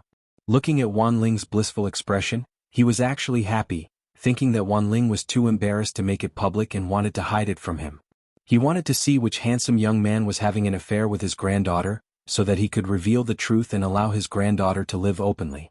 Otherwise, it wasn't a long-term solution to keep this matter a secret. Thus, he tricked his granddaughter to run a small errand, while he took the opportunity to come and see what was going on. In the end, he saw such a shocking scene. Now, the two people that the Netherworld and Immortal Realms wanted to kill were actually hiding in his myriad Saint Mountain. Jin Tai laughed loudly hearing this, looking at Bai Qi mockingly. "The Emperor of Netherworld and your granddaughter have tied the knot. Of course I have to come and offer my congratulations. Am I not welcome here?" Even with Bai Qi's experience and knowledge, he was still embarrassed by this situation. On top of that, he met this guy who added oil to the fire. He could only grit his teeth and glare at Jin Tai before slowly cupping his fists. "How is Patriarch Wan?" "It's over. It's over. It's actually him." Wan Bosheng's face paled, his body swayed slightly as if he couldn't take this blow. Things were already clear. He knew that his granddaughter liked Bai Qi. Now that Bai Qi was here and his granddaughter had lost her chastity, there was no need to ask who did this.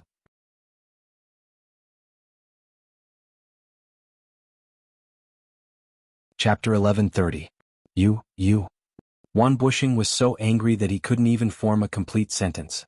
Bai Qi closed his eyes slightly. He didn't expect this old man to barge in so suddenly. For a moment he didn't know what to say. Jin Tai snorted coldly, "Wan Bosheng, the Emperor of the Underworld is interested in your granddaughter. Is he not worthy of your granddaughter? This is the good fortune your family accumulated in their previous lives." Wan Bosheng glared at the two of them with bloodshot eyes, gritting his teeth as he spat out word by word, "You've gone too far." Scram. Scram? Jin Tai's eyes narrowed. "Wan Bosheng, I think you're tired of living? Shut up." Bai Qi snapped at Jin Tai, stopping him from speaking any further. His face was dark and gloomy as he stared at Wan Bosheng. "Let's go, leave this place." Jin Tai was a little unhappy. How could a mere Wan Bosheng scare him? He sneered, "What's there to be afraid of? If he dares to go out and spout nonsense, not only will we not spare him, even Wang Qing and his son won't let him off." Wan Bosheng's body trembled with anger, ready to risk his life at any moment. Bai Qi turned around, staring at Jin Tai. "I said let's go, leave this place." "What? Don't tell me you've fallen in love with that lass?" Jin Tai's face darkened as he pointed at the surroundings.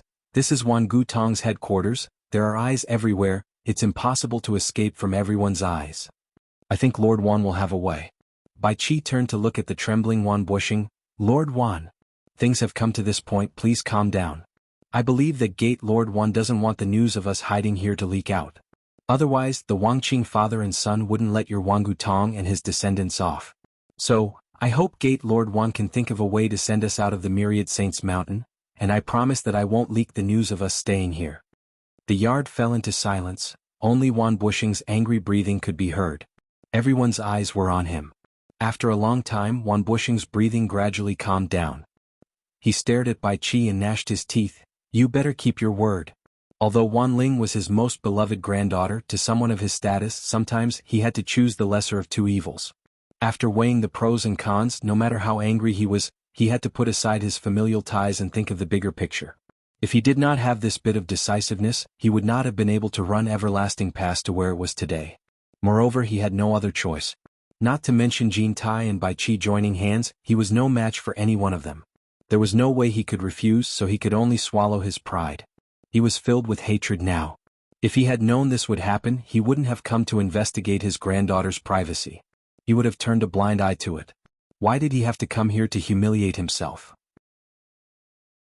Of course. Bai Qi nodded. Jin Tai's expression was not happy. It was not a good feeling to be controlled by a mere Wan Bushing. However, he knew that Wan Bushing had made up his mind. It was useless to persuade him. In the end, Wan Bushing threw out a few pieces of Wan Gutong's robes. The few of them quickly concealed their appearances before following behind Wan Bushing as he broke through the protective formation. With Wan Bushing personally leading the way, it was naturally not a problem for them to enter and exit the Myriad Saints' Peak without being discovered. After exiting the Myriad Saints' Peak, Wan Bushing brought the few of them to a desolate valley 100 li away. He turned to look at the few of them with a dark expression. His gaze finally landed on Bai Qi and he said in a low voice, "Bai Qi, you should be aware of your current situation. Please be magnanimous and don't have anything to do with Ling Er in the future. You've already harmed her once, don't do it a second time. Otherwise we'll just go down together." Just as he was about to turn and leave, Bai Qi snapped, "Wan Bushing, don't make things difficult for Wan Ling. Tell her that one day, I'll come looking for her openly and take her away. If she's harmed in the slightest, I'll flatten your Myriad Saints' Peak and wash your entire Wan Gutong sect in blood." Wan Bushing's body trembled slightly, but he did not turn back. He turned into a streak of light and flew straight back to the Myriad Saints' Peak. However, the first thing he did when he returned was to reprimand Wan Ling in a fit of rage. Then, he sealed her cultivation and forcefully suppressed the weeping Wan Ling at the bottom of the Myriad Saints' Peak, forbidding her from coming into contact with anyone. This was the price Wan Ling had to pay. Watching Wan Bushing leave, Bai Qi's mind was filled with the scene of him and Wan Ling tangling together on the bed. He listened to Wan Ling narrating her unwavering love for him for 1,000 years. Yu Qianqiu and Deming Luan, the two lackeys, looked at each other in disbelief. They did not expect Bai Qi to be such a passionate person, saying such resolute words for Wan Ling. "She's already gone, what's there to see?" Jin Tai broke the silence, looking at Bai Qi with disdain as he sneered, "Who would have thought? You Bai Qi are actually serious this time. But then again, if one day you can really come to the Myriad Saints' Peak and take that woman away, then I will be very happy. That means that you and I have already made a comeback. But where are you going now? Your injuries are almost healed. Do you still want to go to the netherworld to continue recuperating?" "No need." Bai Qi stared unblinkingly at the direction Wan Bushing disappeared in and said word by word, "I've made up my mind, it's time to contact the Three Knights Devil World." Everyone's expression changed and a trace of joy flashed in Yu Qianqiu's eyes. The time he had been waiting for was finally here. Jin Tai, who was at the last moment, clenched his fists nervously, looking around and asking, "Now? Right here?" Without a word, Bai Qi tore off Wan Gutong's robe, revealing the white robe he usually wore. With a wave of his hand, countless streaks of light shot out, piercing into the soil and rocks in all directions. The last streak of light shot into his feet, and with a stomp, the earth trembled slightly. White mist rose into the air and disappeared without a trace. The sky was still the same sky and the valley was still the same valley. If one looked down from the sky, they would find that the valley was already shrouded in white mist, making it impossible to see the situation in the valley. Everyone could see that Bai Qi had already laid down a formation. Just as they were looking around, Bai Qi flipped his sleeves and took out two items from his sleeves. In his left hand was his obsidian light mirror, and in his right hand was a crystal ball. Sealed inside the crystal ball were several pieces of cloth stained with blood. The blood was still bright red as if it had just been stained with fresh blood. Obviously it was preserved using some kind of secret technique. Yu Qianqiu and Deming Luan stared unblinkingly, not knowing what Bai Qi was trying to do. Jin Tai's expression also turned solemn. He tore off his Wan Gutong robe, and with a flash of golden light, a magnificent golden robe appeared on his body. The majesty of an immortal world emperor reappeared, but no one knew who he was putting on a show for. The obsidian light mirror slowly floated forward from Bai Qi's hand, growing bigger and bigger. In the blink of an eye, it became a mirror more than 10 meters in length and width, hovering in front of them. The mirror's surface was large and smooth, and the engravings around it were simple and elegant. The images of the four people present were clearly reflected in the mirror. The crystal ball was held in Bai Qi's palms, and its surface glowed with a gentle white light. Following that, a thin layer of red mist seeped out from the crystal ball, swirling around it, and the blood-red cloth sealed inside the crystal ball seemed to dim a little. As the gentle white light on the surface of the crystal ball disappeared, Bai Qi flipped his palm and put away the crystal ball. Then he quickly pointed 2 fingers through the red mist in front of him, pointing at the obsidian light mirror floating in the air. The red mist that carried a trace of the smell of blood immediately throbbed and began to dance around Bai Qi's finger like a light smoke. "Go!" Bai Qi shouted, and the red mist at his fingertip condensed into a red light that shot towards the large mirror in front of him. With a pu sound, it turned back into red mist and dissipated on the surface of the mirror. Bai Qi's hands quickly formed complicated seals, and rays of white light continuously entered the center of the mirror. A fist-sized black spot gradually became clear in the center of the mirror, like a black hole. When everyone's gaze fell on the black hole, they felt as if they were trapped in it, and even Jean Tai was no exception. As soon as the black hole appeared, the red mist that spread out from the mirror immediately began to spin rapidly, swirling towards the center. The surface of the mirror was so smooth that not even the slightest crack could be seen, but the red mist was completely devoured by the black hole in the blink of an eye. The situation was extremely strange. Yu Qianqiu subconsciously became vigilant, and he secretly transmitted his voice to the great bright wheel, preparing to immediately escape if something unexpected happened. As soon as the red mist was devoured, Bai Qi flicked his finger and shot a white light at the fist-sized black spot in the center of the mirror. He said forcefully, "Peep into yin and yang, summon for 3 nights." As soon as these words came out, the surrounding air immediately throbbed and twisted, rushing towards the black hole in the center of the mirror. Immediately, it brought up a burst of sand and stones in the valley. After the surging air was sucked into the black hole suddenly shrank and disappeared in the center of the mirror. Then a white light appeared in the center of the mirror. Like a stone thrown into water, ripples appeared, and a clear picture gradually appeared in the center of the mirror. The vast demon world was grotesque. In this world that had been sealed for countless years, various forces had been fighting and killing for countless years in order to compete for the limited cultivation resources. All forces used all kinds of extreme means.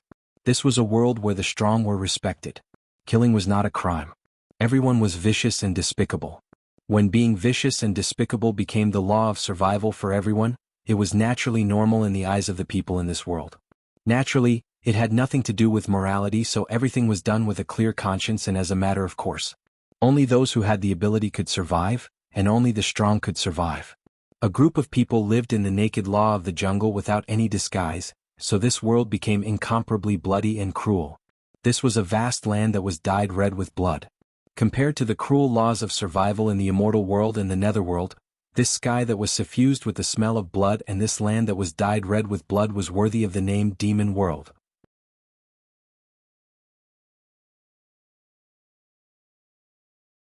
Chapter 1131. The powerhouses that were able to stand tall in the sealed demon realm for countless years without falling were all renowned powerhouses throughout the ages. There were even some terrifying existences that had followed the demon god to conquer the 3 realms since the demon realm was established. Even though this place followed the law of the jungle, where the weak were prey to the strong and the strong were respected. But in this world, no matter how strong you were, whether you were an infamous giant or not, whether you were a terrifying existence left behind from a distant era, there was only one true master here.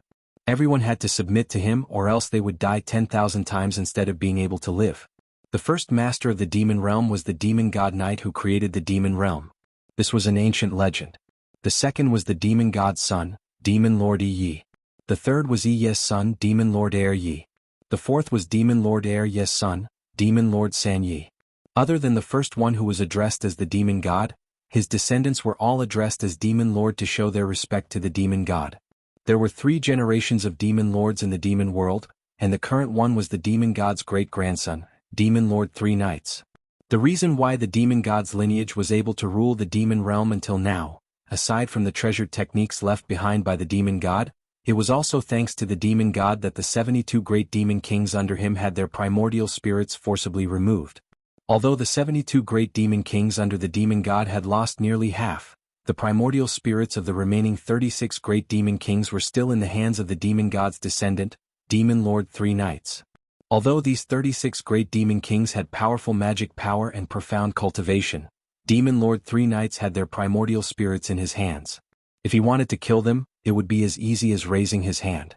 With these 36 great demon kings guarding the demon realm, they were the cornerstone of Demon Lord 3 knights ruling over the demon realm. But to most of the heroes of the demon realm, the 36 great demon kings were unreachable figures. They rarely showed themselves unless something big happened, not to mention the supreme ruler of the demon realm, Demon Lord 3 knights.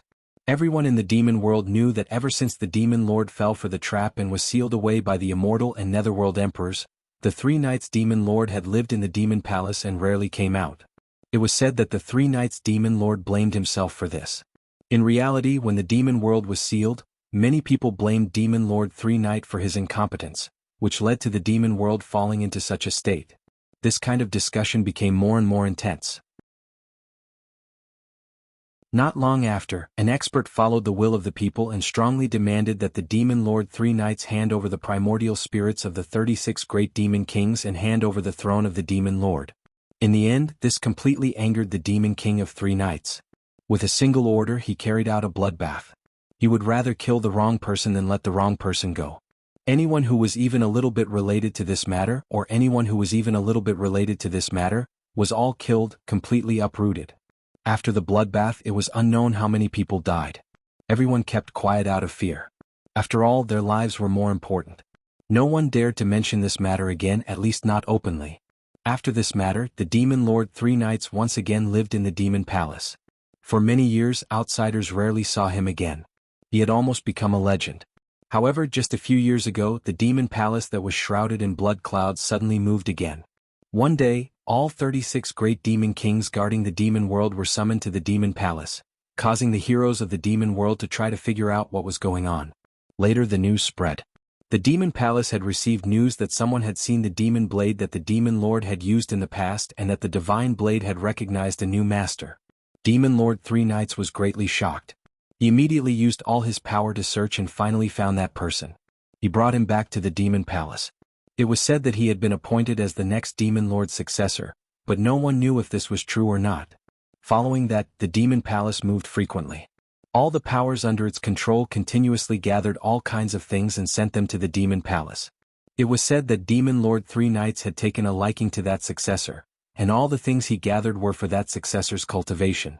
On this day, under a continuous mountain range shrouded in red blood clouds, a group of men and women who had come from afar were being escorted to the mountain pass. Dozens of people flew out from the mountain pass to block them. The person in the lead stepped out and stared at the leader of the escort team. The latter quickly tossed a token to him and cupped his fists, saying, "By the decree of the Clear Sky Demon King, we offer 3,000 chaste men and 3,000 chaste women to the Demon Palace." The leader of the guards at the mountain pass checked the token and tossed it back to the other party. With a light wave of his hand, the row of people in front of the mountain pass immediately split into 2 sides.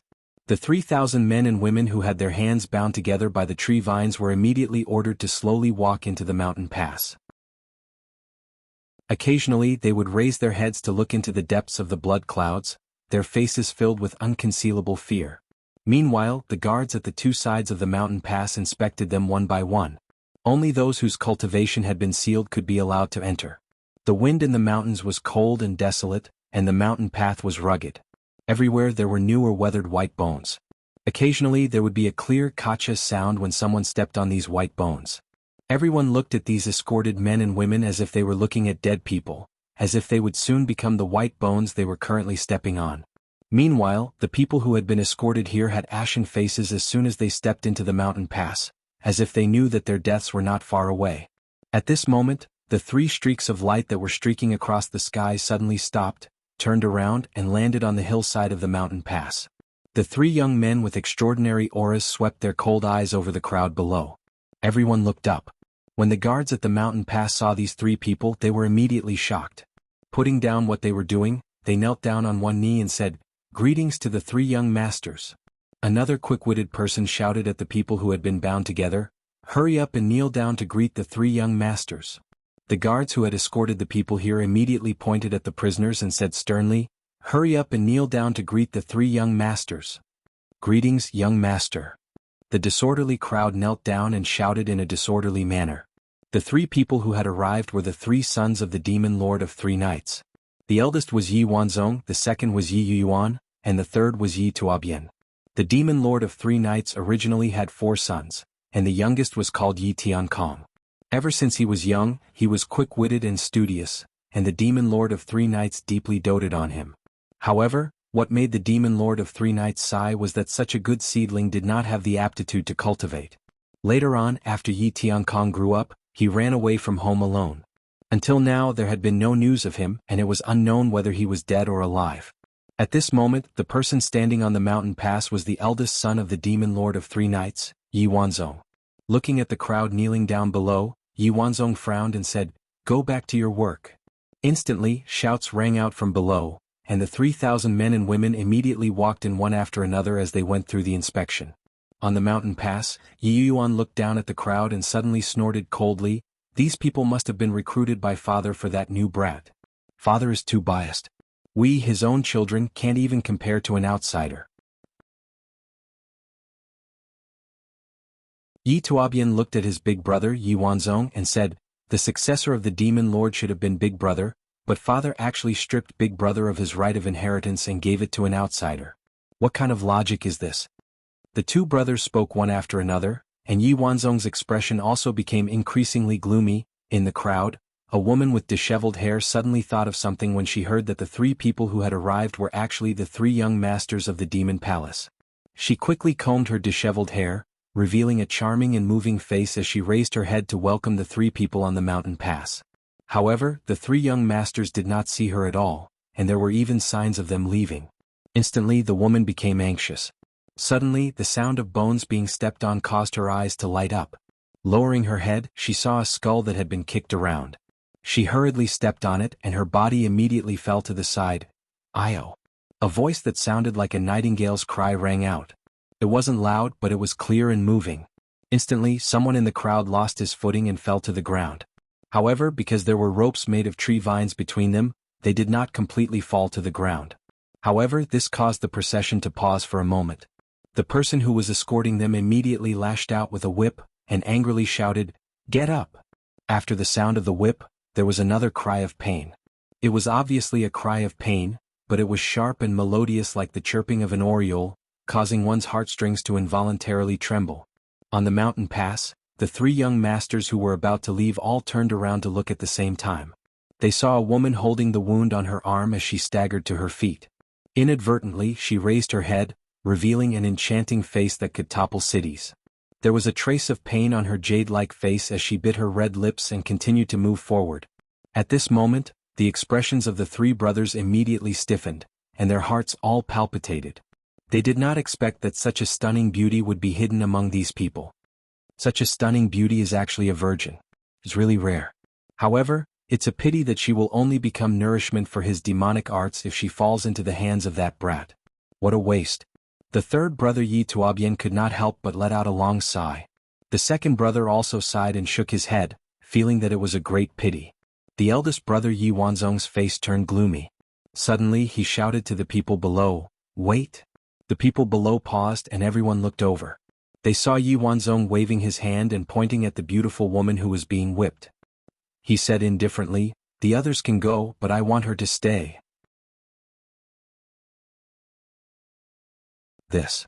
The leader of the escort team looked towards the mountain pass with some difficulty, and said, "Young master, please forgive me. It's hard to find virgins in the devil realm. The great devil king spent a lot of effort to find them. Before I came here, I received a decree that all 3,000 men and women must be sent here. If even one of them is missing, I will be punished." "Ha!" Yi Wanzong's expression changed and he snorted coldly, "Aren't you afraid that I will punish you now?" Seeing that the other party was at a loss and in fear, Yi Wanzong's tone changed and he said, "I will explain to the great devil king. You can push the blame to me and it will not involve you. Leave this person for me." Then again, if this little pawn insisted on not giving him the woman, even though he was the dignified young master of the devil palace, there was nothing he could do. He did not dare to rob the great devil king of the azure sky's belongings. If he did, the nature of the act would change. It should be known that the great devil king of the azure sky was a character who followed his ancestor, the devil god. He was one of the most senior figures in the entire devil realm. Even his father, the devil king three knights, would not treat him lightly, let alone him. Naturally, he had to be tactful and ask for the woman.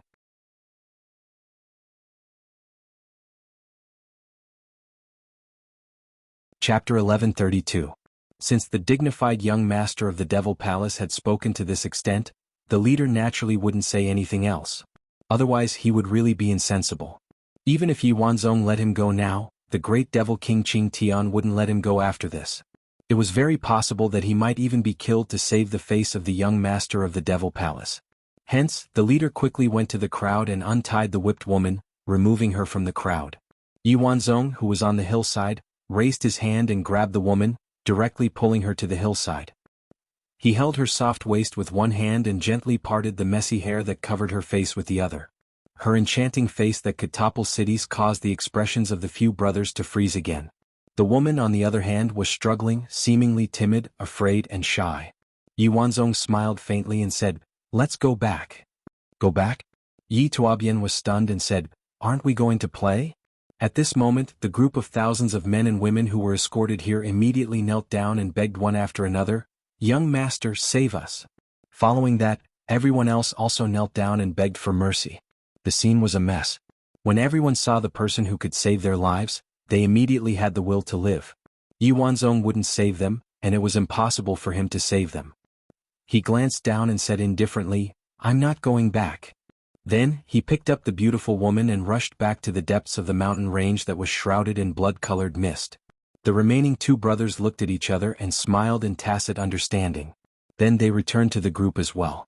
Immediately, the sound of whips and whips resounded in the mountain pass. A large group of people were once again chased into the mountain pass. After the inspection was completed, a few large flying devices were brought out from the mountain pass and everyone was chased onto them. They were quickly transported to the depths of the mountain range. Not long after, a towering mountain that stood out from the flock of chickens appeared in front of the trembling crowd. The mountain was ferocious and it was pressing down on them. This wasn't their destination. The flying device that carried them went around the mountain and continued to go deeper. However, it didn't prevent them from looking up at the magnificent palace on the peak of the mountain. The magnificent palace that was covered in blood-red clouds was the legendary palace where the Devil King of Three Knights resided.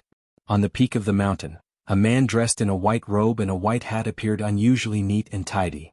His face was also fair and clean and he was skinny and stiff. He silently stood on a black Qilin beast that was carved on the cliff, looking at the few large flying devices that flew past the mountain. In fact, there were many carvings of all kinds of ferocious beasts around the plaza on the summit. They were facing in all directions. The images were lifelike, mighty, and frightening. At this moment, the white-robed man standing on top of the Qilin beast, and he looked at him and said in a sharp voice, "What?" The white-robed man standing on top of the Qilin beast slowly turned around and asked him with a sharp voice. The guard leader immediately told him about how Yi Wanzong had taken away a woman who was consecrated by the Devil King of Qing Tian. After listening to the story, the white-robed man expressionlessly waved his hand, indicating that he understood. After the guard leader left, he turned around and looked at the dark and oppressive magnificent palace under the blood-red clouds. He took a step forward, and a few illusions of his footsteps immediately appeared on the black jade-like square. He walked 1,000 meters away in a few moments, and appeared at the open door of the palace. He slowly walked in. The palace was frighteningly quiet. The surrounding walls were filled with carvings of all kinds of ferocious beasts. The most eye-catching one was the wide scarlet blood jade throne that was placed on the high platform. It was a complete whole and there were no marks on it. It was obviously carved from a single piece of blood jade. Sitting on it was a well-built man who was not small. He was clad in black armor and had a scarlet cloak on his shoulders. His hair was tied up and he wore a crown. His eyebrows were thick and black like a horned dragon. His nose was like a hanging gull and his lips were thick. He was resting one arm on the armrest of the blood jade throne, and he was holding his forehead with his fist. His eyes were closed and one of his feet was curled up under his thigh, and the other was placed on the throne. His other hand was placed on his knee, and half of his body was covered by a scarlet cloak. He was sitting there quietly and no one knew if he was asleep or not. Even so, he was like a sleeping tiger and he was not angry but he was like a fierce tiger. All the air in the hall seemed to be under his control by inhaling and exhaling. The white-robed eunuch walked over lightly, walked up the stairs and walked to the side where he was lying. He bent his head and whispered in that person's ear about how Yi Wanzong took away the woman that the demon King Qing Tian had consecrated. After listening, that person only let out a soft, to indicate that he understood. Eunuch was about to leave, but he suddenly realized that the person's eyes had opened a little, and there was a flash of light in his eyes. He then bowed slightly and waited for instructions. Such a coincidence?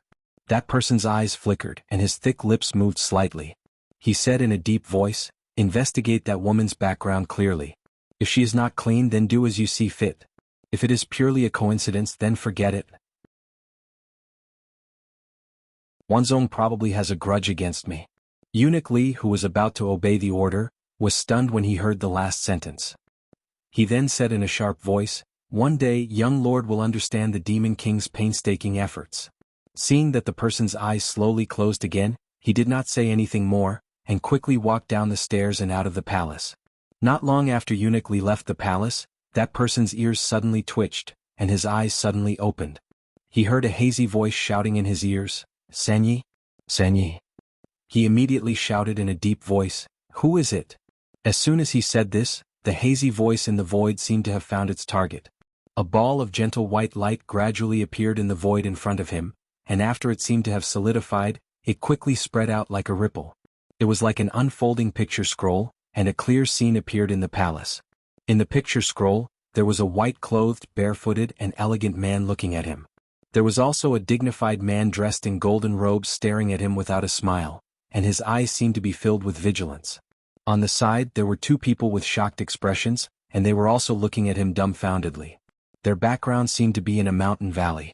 On the other side of the picture, when Yu Qianqiu and the others saw the dignified man appear in the picture, they immediately held their breaths and stared with wide eyes. The other person's attire, as well as the unmoving aura of a mountain lying on his side, seemed to pass through the obsidian light mirror and hit them in the face, extremely dignified. Especially the moment his eyes opened, it was even more breathtaking, causing people's minds to tremble.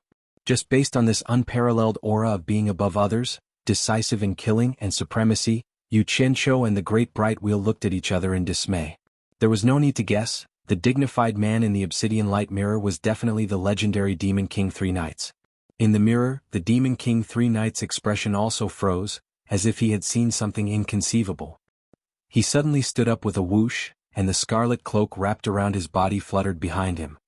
He opened his eyes wide and said, "Bai Qi, Jin Tai, it's the two of you?" Bai Qi and Jin Tai looked at each other and cupped their hands, saying, "How have you been, Demon King?" At the side, Yu Qianqiu hurriedly cupped his hands as well. He felt that it was inappropriate to just stand there in front of such a person. The Great Bright Wheel glanced at him as if asking why he was joining in the fun. This Demon King Three Knights stretched out a finger, his eyes filled with bewilderment as he said, "What's going on?" Bai Qi smiled faintly, saying, "Demon King might not know, but the obsidian light mirror in my hand has the ability to peer into yin and yang, and can contact anyone in the three realms at any time. Jin Tai and I haven't seen Demon King for a long time, so we came together to pay our respects. I hope we didn't disturb Demon King." Obsidian light mirror. Demon King Three Knights frowned as he muttered to himself. The surprise on his face gradually disappeared, and he regained his calm. He looked at them and sneered, saying, "You two shameless and despicable fellows, since you want to pay your respects to this monarch, why don't you show your sincerity and open the seal of the demon realm? Come to the demon palace and pay your respects to this monarch." Yu Qianqiu sneaked a glance at the usually fickle and ruthless Jin Tai, and found that he was standing obediently at the side, not making a sound. His expression was slightly nervous, like a mouse seeing a cat. Yu Qianqiu couldn't help but sigh. It seemed that this Demon King Three Knights truly lived up to his reputation. To be able to scare Jin Tai like this, there really was always one thing to conquer another. Before Demon King's anger subsides, Jin Tai and I don't dare to provoke Demon King, so we can only pay our respects from 2 realms away. Bai Qi said sincerely, "When Demon King's anger subsides, the 2 of us will personally go to the Demon Palace to apologize to Demon King." "Good. You really are out of control, daring to flirt with this monarch." Hearing this, Demon King Three Knights flew into a rage. He didn't believe that Bai Qi and Jin Tai would personally come to the Demon Palace to apologize. If this wasn't flirting, then what was?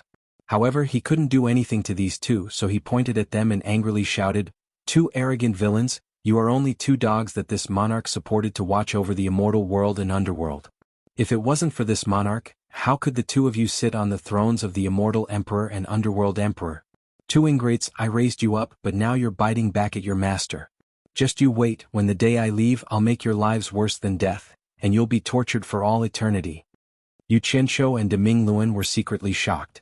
Many people in the immortal and underworld thought of Bai Qi and Jin Tai as heroes who fought against the demonic Tao, but hearing Demon King Three Knights' words, Bai Qi and Jin Tai were actually supported by Demon King Three Knights.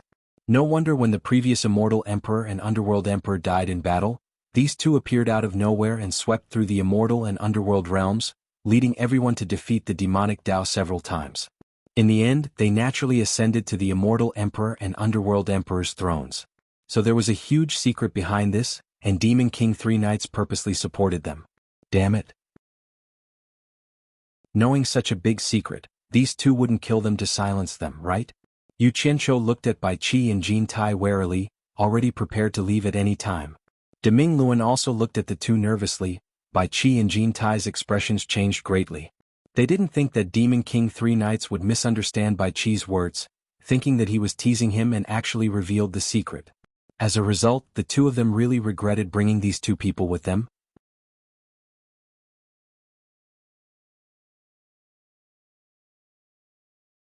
Chapter 1133. However, what was done could not be undone.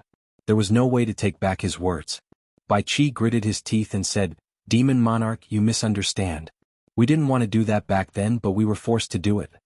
Yu Qianzhou, Deming Luan and Jin Tai all held their breaths in concentration. They had already vaguely guessed who he was going to implicate. Force. Demon King Three Knights laughed maniacally, pointing at the two and shouting, "Speak! I'd like to see who's scheming against me." From his tone, it was clear that he didn't believe Bai Qi's words. He was waiting for Bai Qi to say who it was to expose his lies and then humiliate him. This was the only way. The two were communicating across two realms, so there was no other way but to humiliate each other. Demon Monarch, you might not know, but in the ancient forest of the immortal realm, there is a wood spirit with profound cultivation.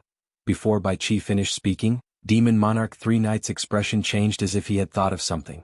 His sharp gaze interrupted, "Mu Yuanzi of the Wood Killer Sea. Are you talking about him?" Bai Qi stilled. Even Jin Tai didn't know Old Man Mu's name and residence.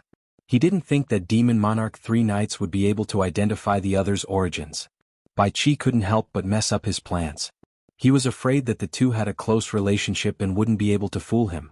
But when he thought about it, he decided that he might as well be ruthless. Only when the three realms became more chaotic would Demon Monarch Three Knights have more use for them. Otherwise, Demon Monarch Three Knights would be able to do something like cooking all the hares. He said decisively, "Demon Monarch, please understand. It is that Mu Yuanzi of the Wood Killer Sea who is forcing us. His cultivation is profound and we have no power to resist. But what Demon Monarch doesn't know is that Mu Yuanzi of the Wood Killer Sea isn't the only one involved. There are also a bunch of old fellows from the Netherworld Spirit Office fanning the flames. Otherwise, Demon Monarch, with just the two of us, how would we dare to become enemies with the entire Devil Path?" Jin Tai exclaimed in his heart, "Wonderful! The Netherworld Immortal Mansion, Old Man Mu, and the Devil Path. If these three parties were to fight against each other, there would be a greater chance of fishing in troubled waters." Yu Qianzhou's heart skipped a beat. He thought to himself that they were indeed ruthless. It was clear that they were either succeeding or dying for a righteous cause. Even if they didn't have a good ending, they would drag the whole world down with them. But what puzzled Yu Qianzhou was the Demon King Three Knights so gullible? Once Demon Lord Three Knights came out, he would be able to tell the truth with a single check. How could he be fooled? What he didn't know was that those who could reach the pinnacle had all gambled. There weren't many good things waiting for you to do in the world. Bai Qi and Jin Tai had gambled to success in the past, and Yu Qianzhou himself had gambled countless times. A commoner gambled a little while a big shot gambled a lot. It was difficult for a person who was afraid of everything to achieve great things. The most important thing was that the Netherworld Immortal Mansion, Old Man Mu, and the Demon King Three Knights were not people who would tolerate the other party's condemnation. If they did not agree with each other, they would fight to the death. There was basically no possibility of a good talk until the winner was decided. In addition, there was no way out, so Bai Qi had every reason to take a gamble. And the Netherworld Immortal Mansion. Demon Lord Three Knights' eyebrows twitched like a horned dragon. No one knew what he was thinking, but he looked over and sneered. He flicked his scarlet cloak and sat down on the blood jade throne. He stared at the two of them and said with a faint smile, "You two are very honest. You've said everything that should and shouldn't be said. I'm afraid it's not that simple to see me today. If you have something to say it quickly. Don't beat around the bush with me. Demon Lord, please understand. Bai Qi cupped his hands and said sincerely, regarding what we did in the past, the two of us have been unable to eat or sleep in peace. After thinking about it again and again, we finally made a difficult decision. We're going to open the seal of the devil world and let the Demon Lord rule the world again. As soon as these words came out, Demon Lord Three Knights, who had just regained his composure, stood up again with a frightening aura. The thick black aura around his body was like a black dragon. Even though his mind was as steady as steel, he couldn't help but be moved when he heard these words. His eyes flickered. He knew that after so many years, Jin Tai and Bai Qi had suddenly come to visit him. This matter was probably not a joke. Bai Qi and Jin Tai exchanged glances. Seeing that Demon Lord Three Knights had lost his composure, it meant that there was hope. However, Demon Lord Three Knights was not someone to be trifled with. He calmed down in an instant and slowly sat down with his scarlet cloak on his back. He said sarcastically, "There's such a good thing? Unless the two of you are tired of living, that's more like it. But just what happened outside to force the two of you to this state?" Bai Qi was about to reply when he saw Demon Lord Three Knights point at Jin Tai with an imposing aura. "Of the 5 great spirits of heaven and earth, my devil world has the 2 spirits of metal and earth. Jin Tai, you were originally a member of my devil world. Back then you said that you would serve me, so I gave you a chance. How come you've become mute after seeing this, Lord?" Bai Qi, shut up and speak. He was a member of the devil world? Yu Qianshou and Deming Luan looked at Jin Tai in shock. No wonder this fellow was so inhumane. He was from the devil Dao. Jin Tai adjusted his expression and solemnly cupped his hands. "Demon Lord's eyes are like a torch. Nothing can be hidden from you. Back then, we were forced by Mu Yuanzi and the Netherworld Immortal Estate to do something we shouldn't have done. We've been under their control like puppets.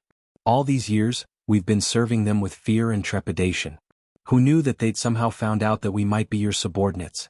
Thus, they set up a new representative in the Immortal and Netherworld realms and tried to kill us. Now that the Immortal Palace and Netherworld Imperial Palace have been taken over, the two of us have been forced into a corner. Thus, we've come to beg Demon Lord to give us justice." As expected, none of them were easy to deal with. When Yu Qianshou heard this, he sighed inwardly. His ability to lie was not any worse than his own. In the blink of an eye, he'd called him subordinate. His skin was really thick. If these two could make it in the future, they'd have to learn from his stepmother. "Oh." Demon Lord Three Knights gave a lukewarm, "Oh," and lightly asked, "Then why don't you tell me how they forced the two of you?" His tone was full of meaning, but it was hard to tell whether he believed or not. Jin Tai immediately revealed an expression as if he'd been greatly wronged.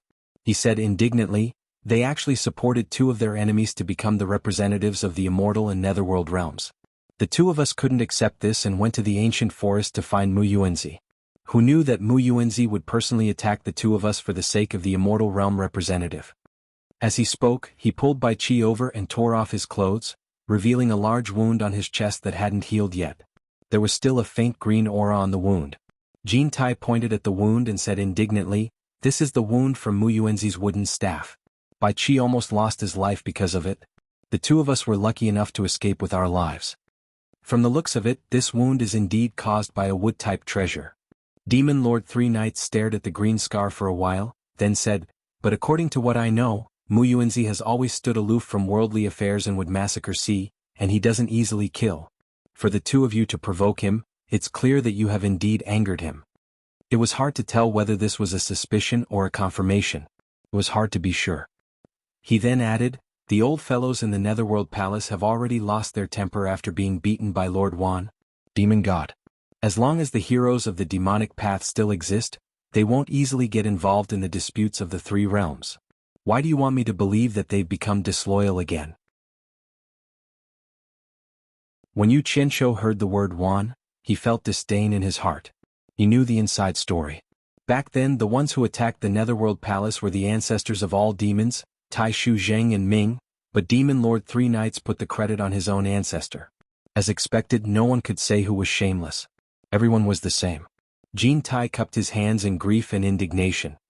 "Demon Lord, you might not know, but back then, the coiling dragon god who created the Netherworld Palace had killed a wind god.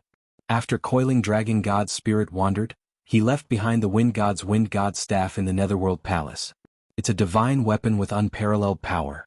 The old fellows in the Netherworld Palace actually gave this divine weapon to the representative they supported in the Netherworld. When Demon Lord Three Realms arrives, he will know if it's real or fake. This is the best proof. The Wind God's staff. Demon Lord Three Knights was shocked. He seemed to have heard of this treasure and knew how powerful it was. After frowning and thinking for a long time, he suddenly looked at the two and said arrogantly, "I understand your intentions. Since the two of you are sincere in submitting to me, then I won't pursue the past. The two of you, quickly go open the 74 demon paths of the Immortal Realm, Netherworld Realm, and Human Realm. When the heroes of the Demon Realm return to the three realms, I will definitely avenge you." Before they even begged, the other party made a promise so easily. No matter how they listened, it made them feel uneasy. When Yu Qianzhou heard this, he was instantly happy. He looked at the two acting. As expected, Jin Tai and Bai Qi's expressions became a little uncomfortable. They stuttered and didn't reply for a long time. "What?" Demon Lord Three Knights' tiger eyes suddenly widened. He snorted coldly, "Could it be that you still want to discuss some conditions with me?" With one sentence he shut their mouths. However, when he came out, the two of them wouldn't dare to mention it even if they had 100 guts. The two of them didn't doubt that the moment Demon Lord Three Knights stepped out of the demon realm, they would be the first to be slaughtered. They probably wouldn't be able to see the matter of revenge. Jin Tai looked at Bai Qi.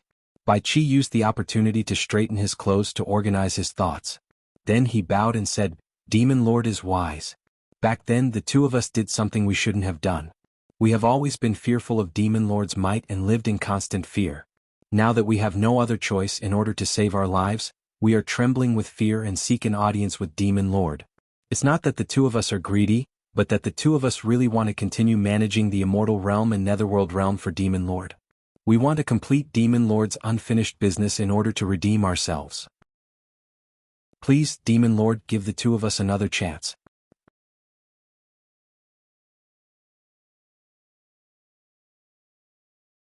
Chapter 1134. As the saying goes, the onlooker sees the game more clearly than the person involved. What does it mean to be able to summon clouds with one turn of the hand and rain with another? Yu Qianzhou couldn't help but admire this Demon King Three Knights. As expected, he lived up to his reputation. Even though he was sealed in the demon world, he was still able to tame Jin Tai and Bai Qi. These two fellows who originally wanted to bargain, could no longer see the confidence they had in their hands. The faint scholarly smile on Bai Qi's face disappeared. No matter how luxurious Jin Tai's clothes were, it was all fake. He was clearly the one who had the upper hand, but with just a few words he was forced to bow his head and beg. "I understand what the two of you mean. You're afraid that I'll burn the bridge after crossing it, so you want this Lord's promise, right?" Demon Lord Three Knights calmly looked at the two and said lightly, "Fine. I promise you, after this, I will let the two of you continue to manage the Immortal and Netherworld for me, and I will not make things difficult for you again." Bai Qi and Jin Tai looked at each other in dismay. If this kind of promise could go in one ear and out the other, the two of them would have died countless times already. How could they still be alive now? Seeing that the two were still hesitating, Demon Lord Three Knights, who clearly knew what was going on, pressed on.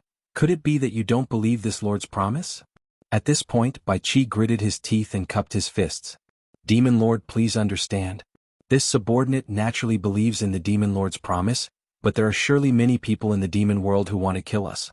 In order to preserve our lives, we must be cautious. The two of us wish to ask the Demon Monarch for a life-saving talisman. If the Demon Monarch swears in the name of the Demon God to ensure our safety, I believe that none of the heroes of the demon world would dare to violate the Demon Monarch's oath. The two of us can also be at ease and wholeheartedly serve the Demon Monarch." Yu Qianzhou was speechless. What were you doing earlier? They were here to haggle, and everyone knew that the other party was not a kind person. They should have laid the matter out long ago. Why did they have to humiliate themselves? Impudent. Demon King Three Knights roared angrily, "How dare you? Do you think the two of you are worthy of making me swear in the name of Lord Devil God?" Who was it that made the Demon King so angry? I wonder if they can share the Demon King's burden. Another person's voice suddenly came from the obsidian light mirror, causing everyone present to be taken aback. Yu Qianzhou's brows moved slightly, feeling that this voice was familiar. Demon Lord Three Knights looked at the entrance of the palace and saw a handsome young man dressed in black robes bowing at the entrance. The anger on his face eased as he asked, "Why are you here?" The elegant young man replied respectfully, The devil monarch has sent me a large number of people for my cultivation. Naturally, I have to thank him. Demon Lord Three Knights waved his hand and said, "This is what I should do, no need to be so polite." He then pointed at the empty space in front of him and said, "You came at the right time. Someone actually dared to make me swear in the name of Lord Devil God to protect them. Come up and take a look at them. Remember them for me. If there is a chance in the future, don't let a single one of them go." The elegant young man looked around the palace but did not see anyone or anything out of the ordinary. Remembering that Demon Lord Three Knights had asked him to go up and take a look, he walked up to the blood jade throne with a puzzled expression. As he walked, he said with a faint smile, "Then I want to see who is courting death, actually daring to have designs on Lord Devil God." He maintained a respectful attitude as he slowly ascended the platform. After bowing to Demon Lord Three Knights who was sitting on the blood jade throne, he slowly turned around and was stunned. He did not see anything at the entrance of the palace, so when he turned around after ascending the platform, he saw a realistic image in the air. There were 4 people looking at him in bewilderment. Yu Qianqiu was wondering whose voice was so familiar. When he saw someone ascend the high platform and turn around, his mind buzzed when he saw the other person's appearance. He cried out in shock, "Yan Zhuixing!" Bai Qi, Jin Tai, and Deming Luan all turned around to look at him in confusion. When the elegant young man in the image saw Yu Qianqiu's appearance, he was also stunned. He had been wondering if he had seen the wrong person, but when he heard the other party clearly call out his name, he cried out almost at the same time, "Niu Yud!" Bai Qi and Deming Luan both knew that Niu Yud was Yu Qianqiu, but Jin Tai had always thought that Yu Qianqiu was Niu Yud. However, this did not affect the three's judgment. The elegant young man beside Demon Lord Three Knights recognized Niu Yud, and Niu Yud also recognized that elegant young man. However, what made the 3 of them confused was how Niu Yud knew someone who was sealed in the demon realm. Furthermore, it was obvious that he knew someone who was close to the Demon Lord Three Knights. This was simply too inconceivable. How could someone who was separated by 2 realms know each other? Let alone them, even Demon Lord Three Knights was stunned. He pointed at Yu Qianqiu and asked Yan Zhuixing, "You know him?" "Niu Yud? Of course I know him. Even if he turned to dust, I would still recognize him."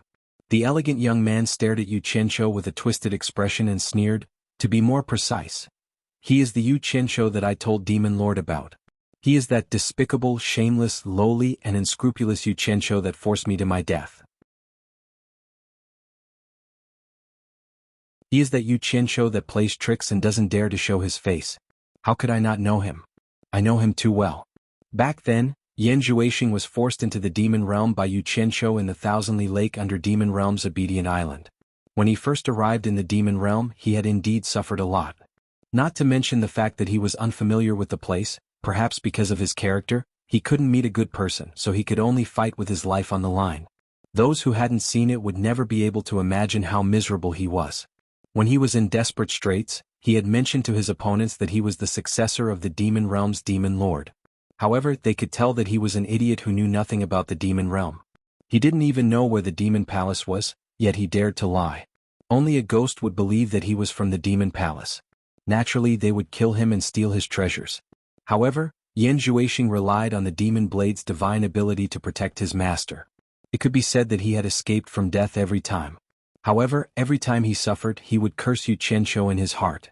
If Yu Qianqiu knew about this, he would definitely understand why he was always met with misfortune in the celestial realm. Fortunately, when Yan Zhuixing was besieged by a large group of people, he met someone who knew his stuff. He could tell that the cultivation technique he used was the orthodox Great Fiend Celestial technique of the Devil Palace's Fiend Celestial lineage. After the news was reported, it alarmed a demon king who had followed the demon god to conquer the 3 realms. When she arrived, she immediately saw that the treasure in Yan Zhuixing's hands was the demon god's divine weapon and demon blade. She was immediately shocked. Others didn't know about the demon blade, but as the demon god's close subject, she knew. Even the current demon king Three Knights couldn't easily control the demon blade. This was because the demon blade had a demon spirit. Unless one was recognized by the demon god, it was impossible for the demon blade to recognize him as its master.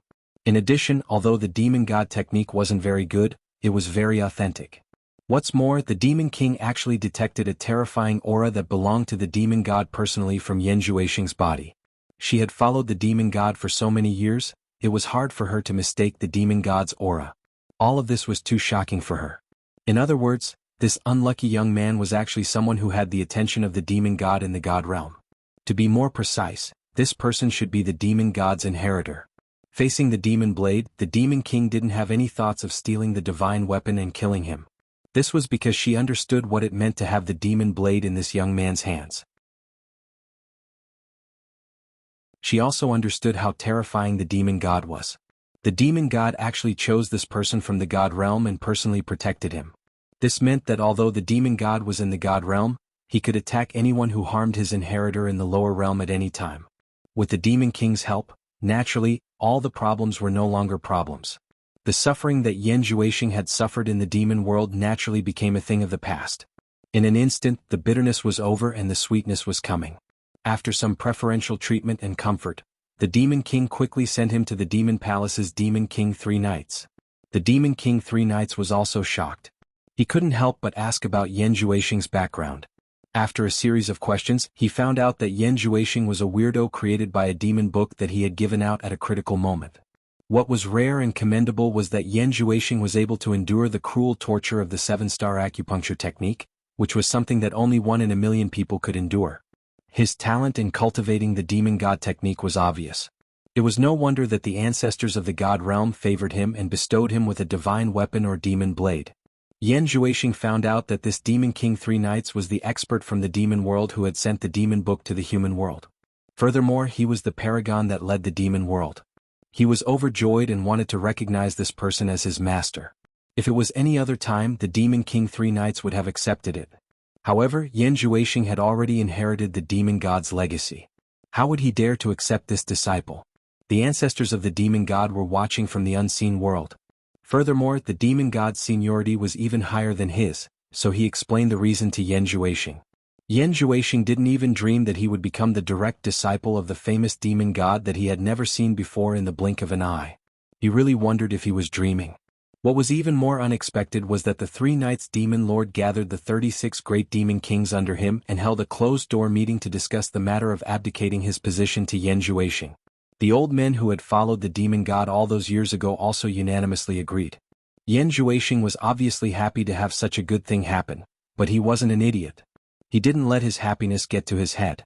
He naturally understood that it was a joke for an outsider with no foundation and shallow cultivation to suddenly jump out and want to lead the demon world. They were only doing it because of the demon god that he didn't know existed. To be honest, he had never seen the demon god before, so he didn't have any confidence.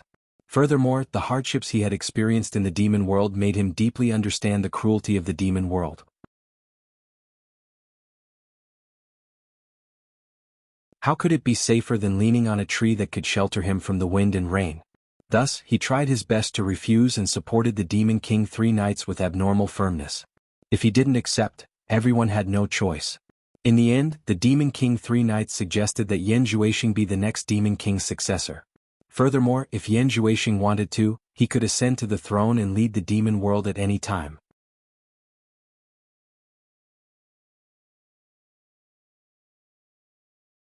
Chapter 1135. After that, 3 Knights demon monarch could be said to have greatly supported Yan Juexing. He ordered the entire demon realm to search for the materials that Yan Juexing needed to cultivate his demonic arts, pushing Yan Juexing's cultivation to rise rapidly. In a short few years, Yan Juexing's cultivation had risen to the late stage of demon general. At this threshold, the momentum of his cultivation was gradually curbed, unable to break through. The so-called late stage of demon general corresponded to the late stage of high immortal. The cultivation of the demon realm was also divided into 4 stages: demon soldier, demon general, demon king, and great demon king.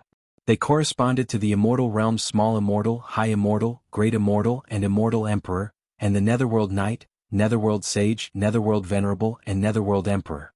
Because of this, there was the scene of enemies on a narrow road in the obsidian underworld light mirror. The 2 enemies could be said to have their own destinies. Getting back to the main topic, everyone could hear the sinister tone in Yan Juexing's gritted teeth, making them shudder.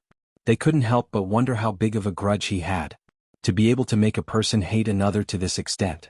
Immediately, everyone's gaze fell on Yu Qianqiu.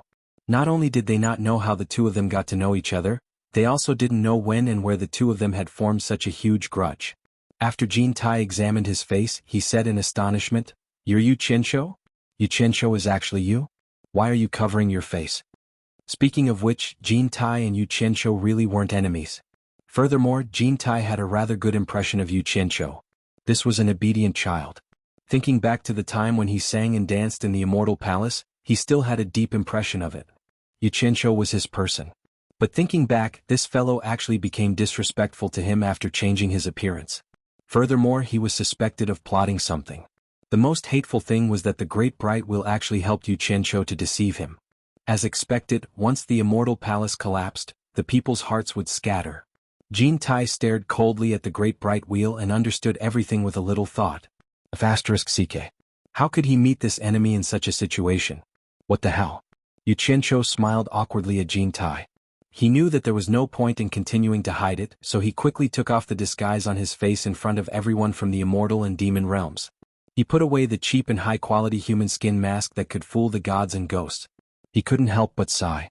No matter how thick something was in this world, it couldn't be thicker than human skin. He turned to Yan Zhuixing and waved his hand. Yan Zhuixing. Long time no see. How have you been? One was gnashing his teeth, wishing he could skin the other alive while the other was calm. Their completely different attitudes immediately made Jin Tai and the rest understand that Yan Zhuixing, who was by the side of the Three Knights Demon King, had obviously suffered a great loss at the hands of Yu Qianqiu. Otherwise he would not have acted like this. Because of this, Jin Tai and Bai Qi couldn't help but worry. Although they didn't know how Yu Qianqiu and Yan Zhuixing got to know each other and formed such a deep grudge, they couldn't help but worry that the grudge between Yu Qianqiu and Yan Zhuixing would ruin their plans. Good. Thanks to you, it's very good. Yan Zhuixing was full of resentment. His family had been destroyed by Yu Qianqiu. He wanted to rush out and kill Yu Qianqiu right now, but he couldn't understand what this strange scene meant. He forcefully restrained himself and bowed to the Three Knights Demon King, asking, "May I ask, Demon King? What's going on?"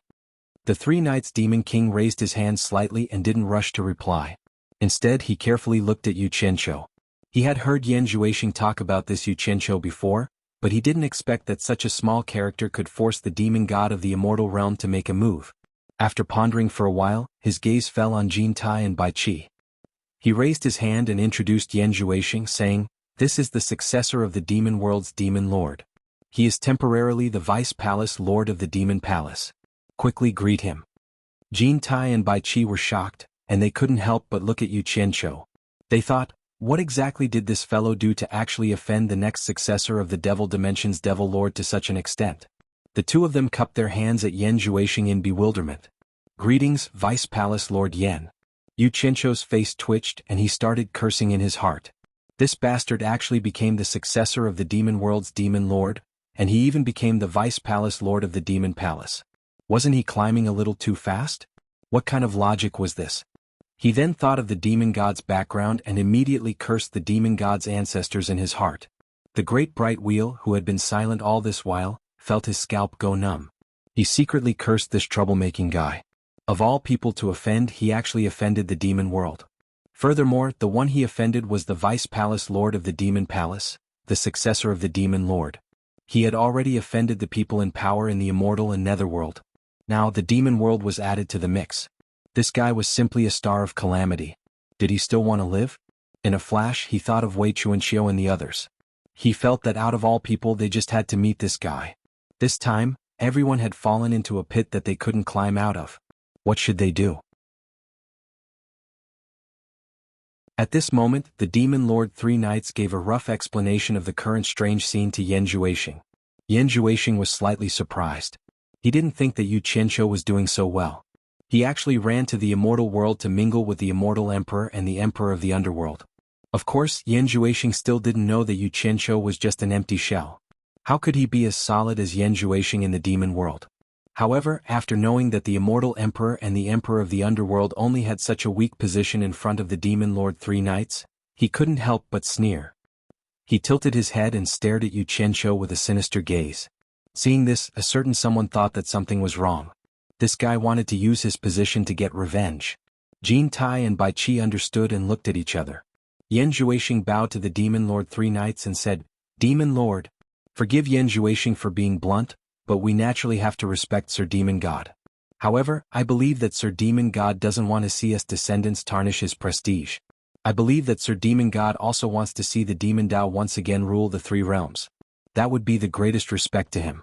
Thus, Yan Zhuixing believes that as long as Bai Qi and Jin Tai can reopen the passage to the demon world, there is no harm in agreeing to them. Jin Tai and Bai Qi were overjoyed when they heard this, but Yu Qianqiu and Deming Luan's expressions changed. The Demon Lord Three Knights looked at the respectful Yan Zhuixing with deep meaning. After thinking for a while, he slowly nodded and said, "That makes sense." However, Yan Zhuixing wants to add another condition to Bai Qi and Jin Tai. Yan Zhuixing quickly followed up and said, "Demon Lord, please allow it." The moment he said this, everyone's gaze faintly looked at Yu Qianqiu. Yu Qianqiu's expression was hazy. The Demon Lord Three Knights glanced at Yu Qianqiu and said with a faint smile, "I agree. If you have any conditions, just tell them." Yan Zhuixing suddenly turned around and pointed at Yu Qianqiu without hesitation. He glared at Bai Qi and Jin Tai and said decisively, "You heard the Demon Lord's words. I want you to capture this thief alive as a greeting gift." As expected, Yu Qianqiu immediately stomped his feet and scolded, "Bastard! Laozi knew you were going to use your position to take revenge. It's not that easy to kill Laozi. Just you wait. If I can take care of you in the past, I can still take care of you in the future." He couldn't finish his sentence. Deming Luan was protecting him by his side. Jin Tai had already turned around without hesitation and said indifferently, "Yu Qianqiu, you actually dared to lie to this sovereign. Fine. Today I'll take you as a greeting gift to Vice Palace Lord Yan." Yu Qianqiu immediately scolded, "Jin Tai, you even believed Yan Zhuixing's nonsense. Once you let them out, you will never be able to turn the tables." Yu Qianqiu. Bai Qi hesitated for a while before indifferently interjecting, "Why don't you stay here for now? Vice Palace Lord Yan didn't say that he would kill you. If there are any grudges between you two, why don't you sit down and slowly resolve them? Maybe Vice Palace Lord Yan will forgive me." It would be strange if he had a good ending in Yan Zhuixing's hands. Yu Qianqiu didn't expect the two of them to fall out so quickly. They didn't even give him a chance to explain. He flew into a rage and said, "Don't worry your head. For Wan Ling to fall for a man like you is her misfortune. Laozi will remember today's debt." Jin Tai snorted coldly. The way he looked at Yu Qianqiu was like an eagle looking at a chick. It seemed like he could capture him effortlessly. Bai Qi's face was also somewhat distorted by Yu Qianqiu's scolding. He said in a deep voice, "Let's talk after you stay here." He opened his palm and created a gust of wind. "Stay my ass. What are you?" Yu Qianqiu placed his hand on Deming Luan's shoulder. A frighteningly hot purple flame suddenly burst out from his body. A surging wave of purple flames appeared in front of everyone. Jin Tai and Bai Qi cried out in surprise, "Purple flames!" Protective qi quickly surged out from their bodies to protect themselves. At the same time, Bai Qi's 5 claws were enveloped in a thin layer of light. His 5 claws moved as fast as lightning toward the purple flames, but he missed. The purple flames were also extinguished in an instant. The two of them could no longer see the figures of Yu Qianqiu and Deming Luan. Bai Qi looked around and shouted angrily, "Search! I've set up a formation here. He can't escape." The two figures, one gold and one white, quickly spread out and released their powerful divine sense to search the valley. The demon monarch Three Knights in the obsidian light mirror slowly stood up. He crossed his arms and muttered, "He can actually control the purple flames. How rare." He turned back to look at Yan Zhuixing, who was staring fixedly at the void mirror. Not long after, Jin Tai and Bai Qi returned with gloomy expressions. They didn't need to guess to know that Yu Qianqiu had escaped. Yan Zhuixing asked sternly, "Where is he? Where did he go? Capture him for me. I want him alive." The two of them had unsightly expressions. They didn't expect Yu Qianqiu to be able to escape right under their noses. For a moment they didn't know how to reply. Bai Qi was even in a daze. He thought back to what the underworld saintess had said in the Nether Royal Palace. She had always been expressing goodwill to Yu Qianqiu, but now, he couldn't help but wonder if he had missed something with his actions just now. Demon Monarch Three Knights loosened his arms and lightly patted Yan Zhuixing's shoulder. Yan Zhuixing immediately realized that he had lost his composure. He restrained his emotions and respectfully stood to the side. Demon Monarch Three Knights turned around and looked at the two of them in the mirror with a dignified expression. He said with an imposing manner, "I swear in the name of Lord Demon God that as long as the two of you open the sealed passage to the demonic world, this lord will agree to your conditions."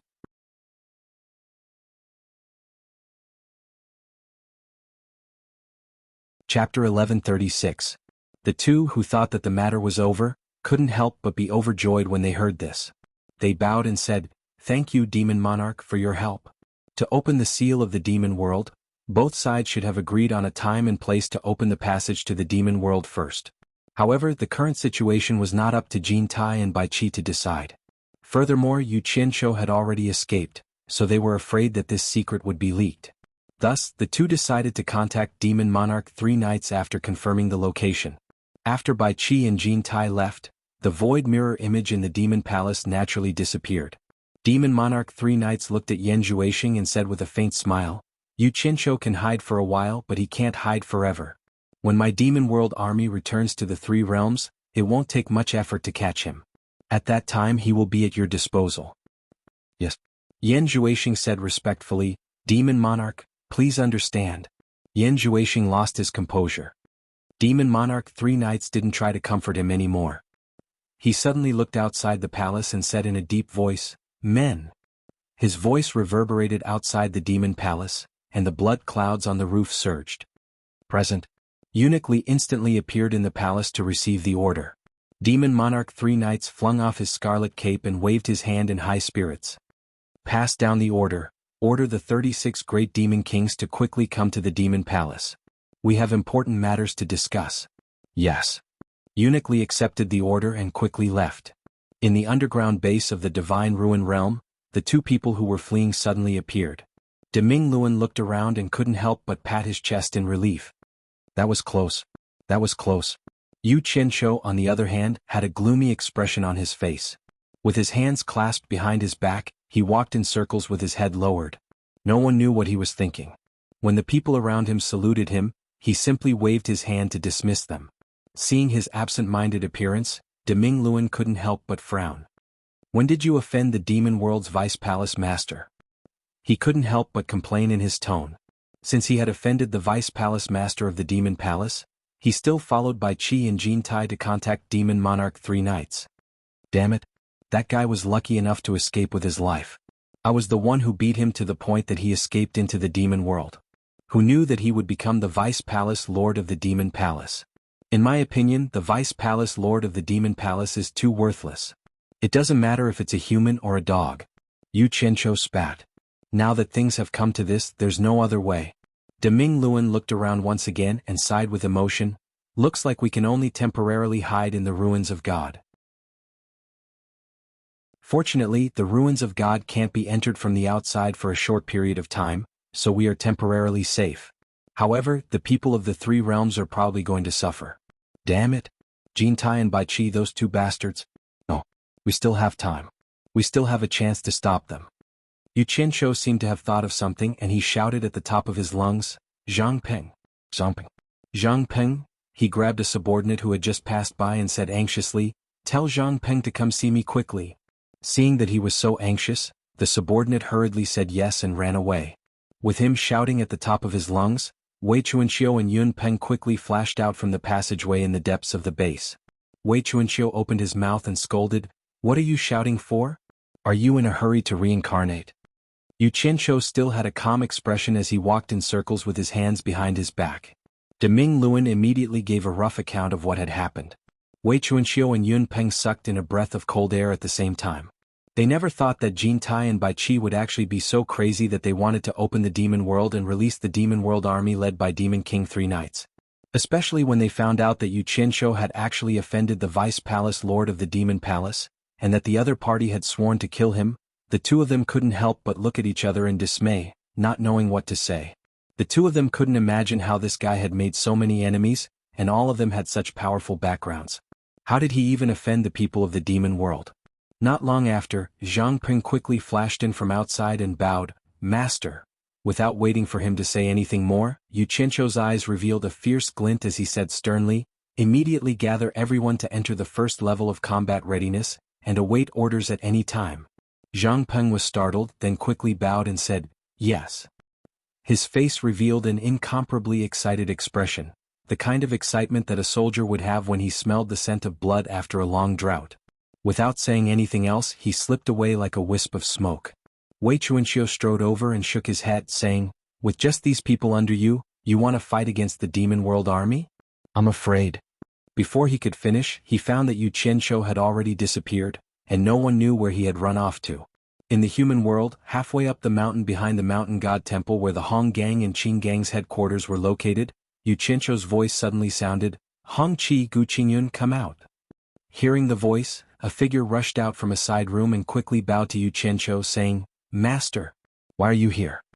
It was Hong Qi holding a pot of wine in his hand. His mouth was glistening with oil, and his hands were also greasy. When he spoke, his mouth still reeked of wine. He must be living a good life. Where did Gu Qingyun go? Yu Qianqiu used his divine sense to scan the surroundings, but he didn't find Gu Qingyun's figure. Hong Qi replied with a smile, "Last time, after gathering all the cultivators in the human world who know alchemy, Gu Qingyun felt that it was necessary to make a record of all the cultivators in the human world. In case anything happens in the future, it would be convenient for him to check at any time. He is doing that now." Good. This is a good idea. I really didn't choose the wrong person. Halfway through his praise, Yu Qianqiu noticed Hong Qi's image. His eyes widened and he kicked Hong Qi.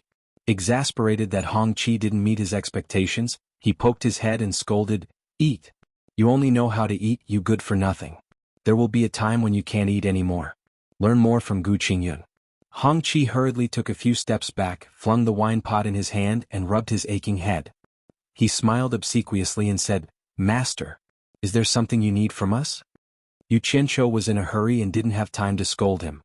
His face darkened and he said with an ominous glint in his eyes, "Send a message to Gu Qingyun. The two of you immediately order all the cultivators in the cultivation world to gather at the World Commerce's cornucopia as soon as possible. If anyone disobeys, kill without mercy." Hong Qi's expression turned solemn, and he immediately realized that something big had happened. He replied seriously, "Master, there are over 1 million cultivators in the entire cultivation world. You have to at least give them some time. I'm afraid it's impossible to gather them all in a short period of time." Give them time? Didn't I tell you to do it as soon as possible? It was as if Yu Qianqiu had eaten a bomb, falling out with him at the drop of a hat. He pointed at his nose and scolded sternly, "When did you learn to haggle? What are you Hong Gang and Qing Gang raising so many people for? There's a way, you have to do it. If there's no way, you have to do it well. Do as you see fit. Gather all the cultivators as soon as possible. If anyone disobeys, kill them all." "Yes." Hong Qi's scalp went numb and he said, "I'll do it right now." Who knew that just as he turned around, he heard his master shout again, "Wait! I haven't finished speaking, why are you in such a hurry?" Hong Qi hurriedly turned back and looked at him obediently. "There's something between you and Gu Qingyun, I need someone to personally go and settle it for me," Yu Qianqiu said slowly with a deep voice. Seeing him like this, Hong Qi was more or less nervous and asked, "What is it?" Yu Qianqiu clasped his hands behind his back, and his gaze suddenly turned to the far east. An image of an island appeared in his mind, and with a malevolent expression he said, "Quickly capture Yan Zhuixing's mother and sister and hide them well. Don't let anyone know where they are hidden. Who knows, they might be of great use to us. If anyone dares to stop us, kill them without any hesitation. The most important thing is to capture them. Do you remember what I said?" He turned back and stared at Hong Qi. Hong Qi instantly let out a sigh of relief. So that's what it was. He immediately patted his chest and promised, "Don't worry, Master. Our Hong Gang and Qing Gang are the best at this. I'll personally go to Fuxian Island. If you mess this up, you'll be crying." Yu Qianqiu snorted and disappeared on the spot. Seeing that his master had left, Hong Qi's tense nerves relaxed, and he exhaled and said, "Oh my God! With Master's current cultivation, why did he cause such a huge commotion? What is he trying to do? Yan Zhuixing's mother and sister? Could it be that Yan Zhuixing came out to cause trouble again?" Then he shook his head and didn't dare to delay. He knew that his master was easy to talk to when he was easy to talk to, but when he was ruthless, even he couldn't handle it. In the valley outside of Illusionary Immortal City, Yu Qianqiu, who had just appeared, checked the surroundings and quickly changed his appearance to Niu Yu's. He flew towards the direction of Illusionary Immortal City without hesitation. In the clouds above Illusionary Immortal City, there were still flowing lights everywhere. Although the Immortal Palace had collapsed, it was only the Immortal Palace's forces that had collapsed. It didn't have much to do with the other sections. They just changed to another sect and became the supreme one. Moreover, Jintai and Bai Qi hadn't been caught yet, so the Heartless Palace's main focus wasn't on shuffling the cards. If Jintai and Bai Qi had been caught, then it would be hard to say. In short, the various sects weren't affected much. Yu Qianqiu passed through the clouds and floated in the sky. He looked down at the still flourishing illusionary immortal city and couldn't help but sneer. A disaster was really imminent. His gaze searched for the original location of the Heartless Palace's branch, but he realized that after he burned it down, it was cleaned up and there were no signs of it being rebuilt.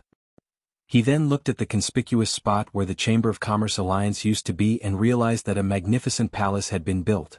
He immediately understood everything. This palace was probably built by the Heartless Palace. Otherwise, no one would dare to occupy this treasured land of feng shui. He took out a large pile of paper and scattered them with both hands. Instantly, they flew towards the illusionary immortal city like snowflakes. These were all flyers that he had ordered people to hurry up and print. This wasn't the end. As he flew, he scattered a few more piles. There were over 10,000 of them. After he was done, he disappeared in the sky. When he reappeared, he was already at the foot of the abandoned World Commerce Alliance's mountain. Only then did he slowly fly towards the center of illusionary immortal city.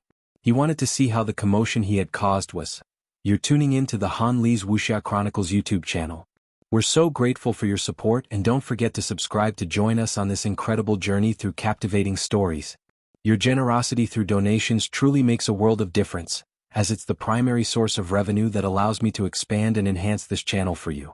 Thank you from the bottom of my heart for being a part of this adventure.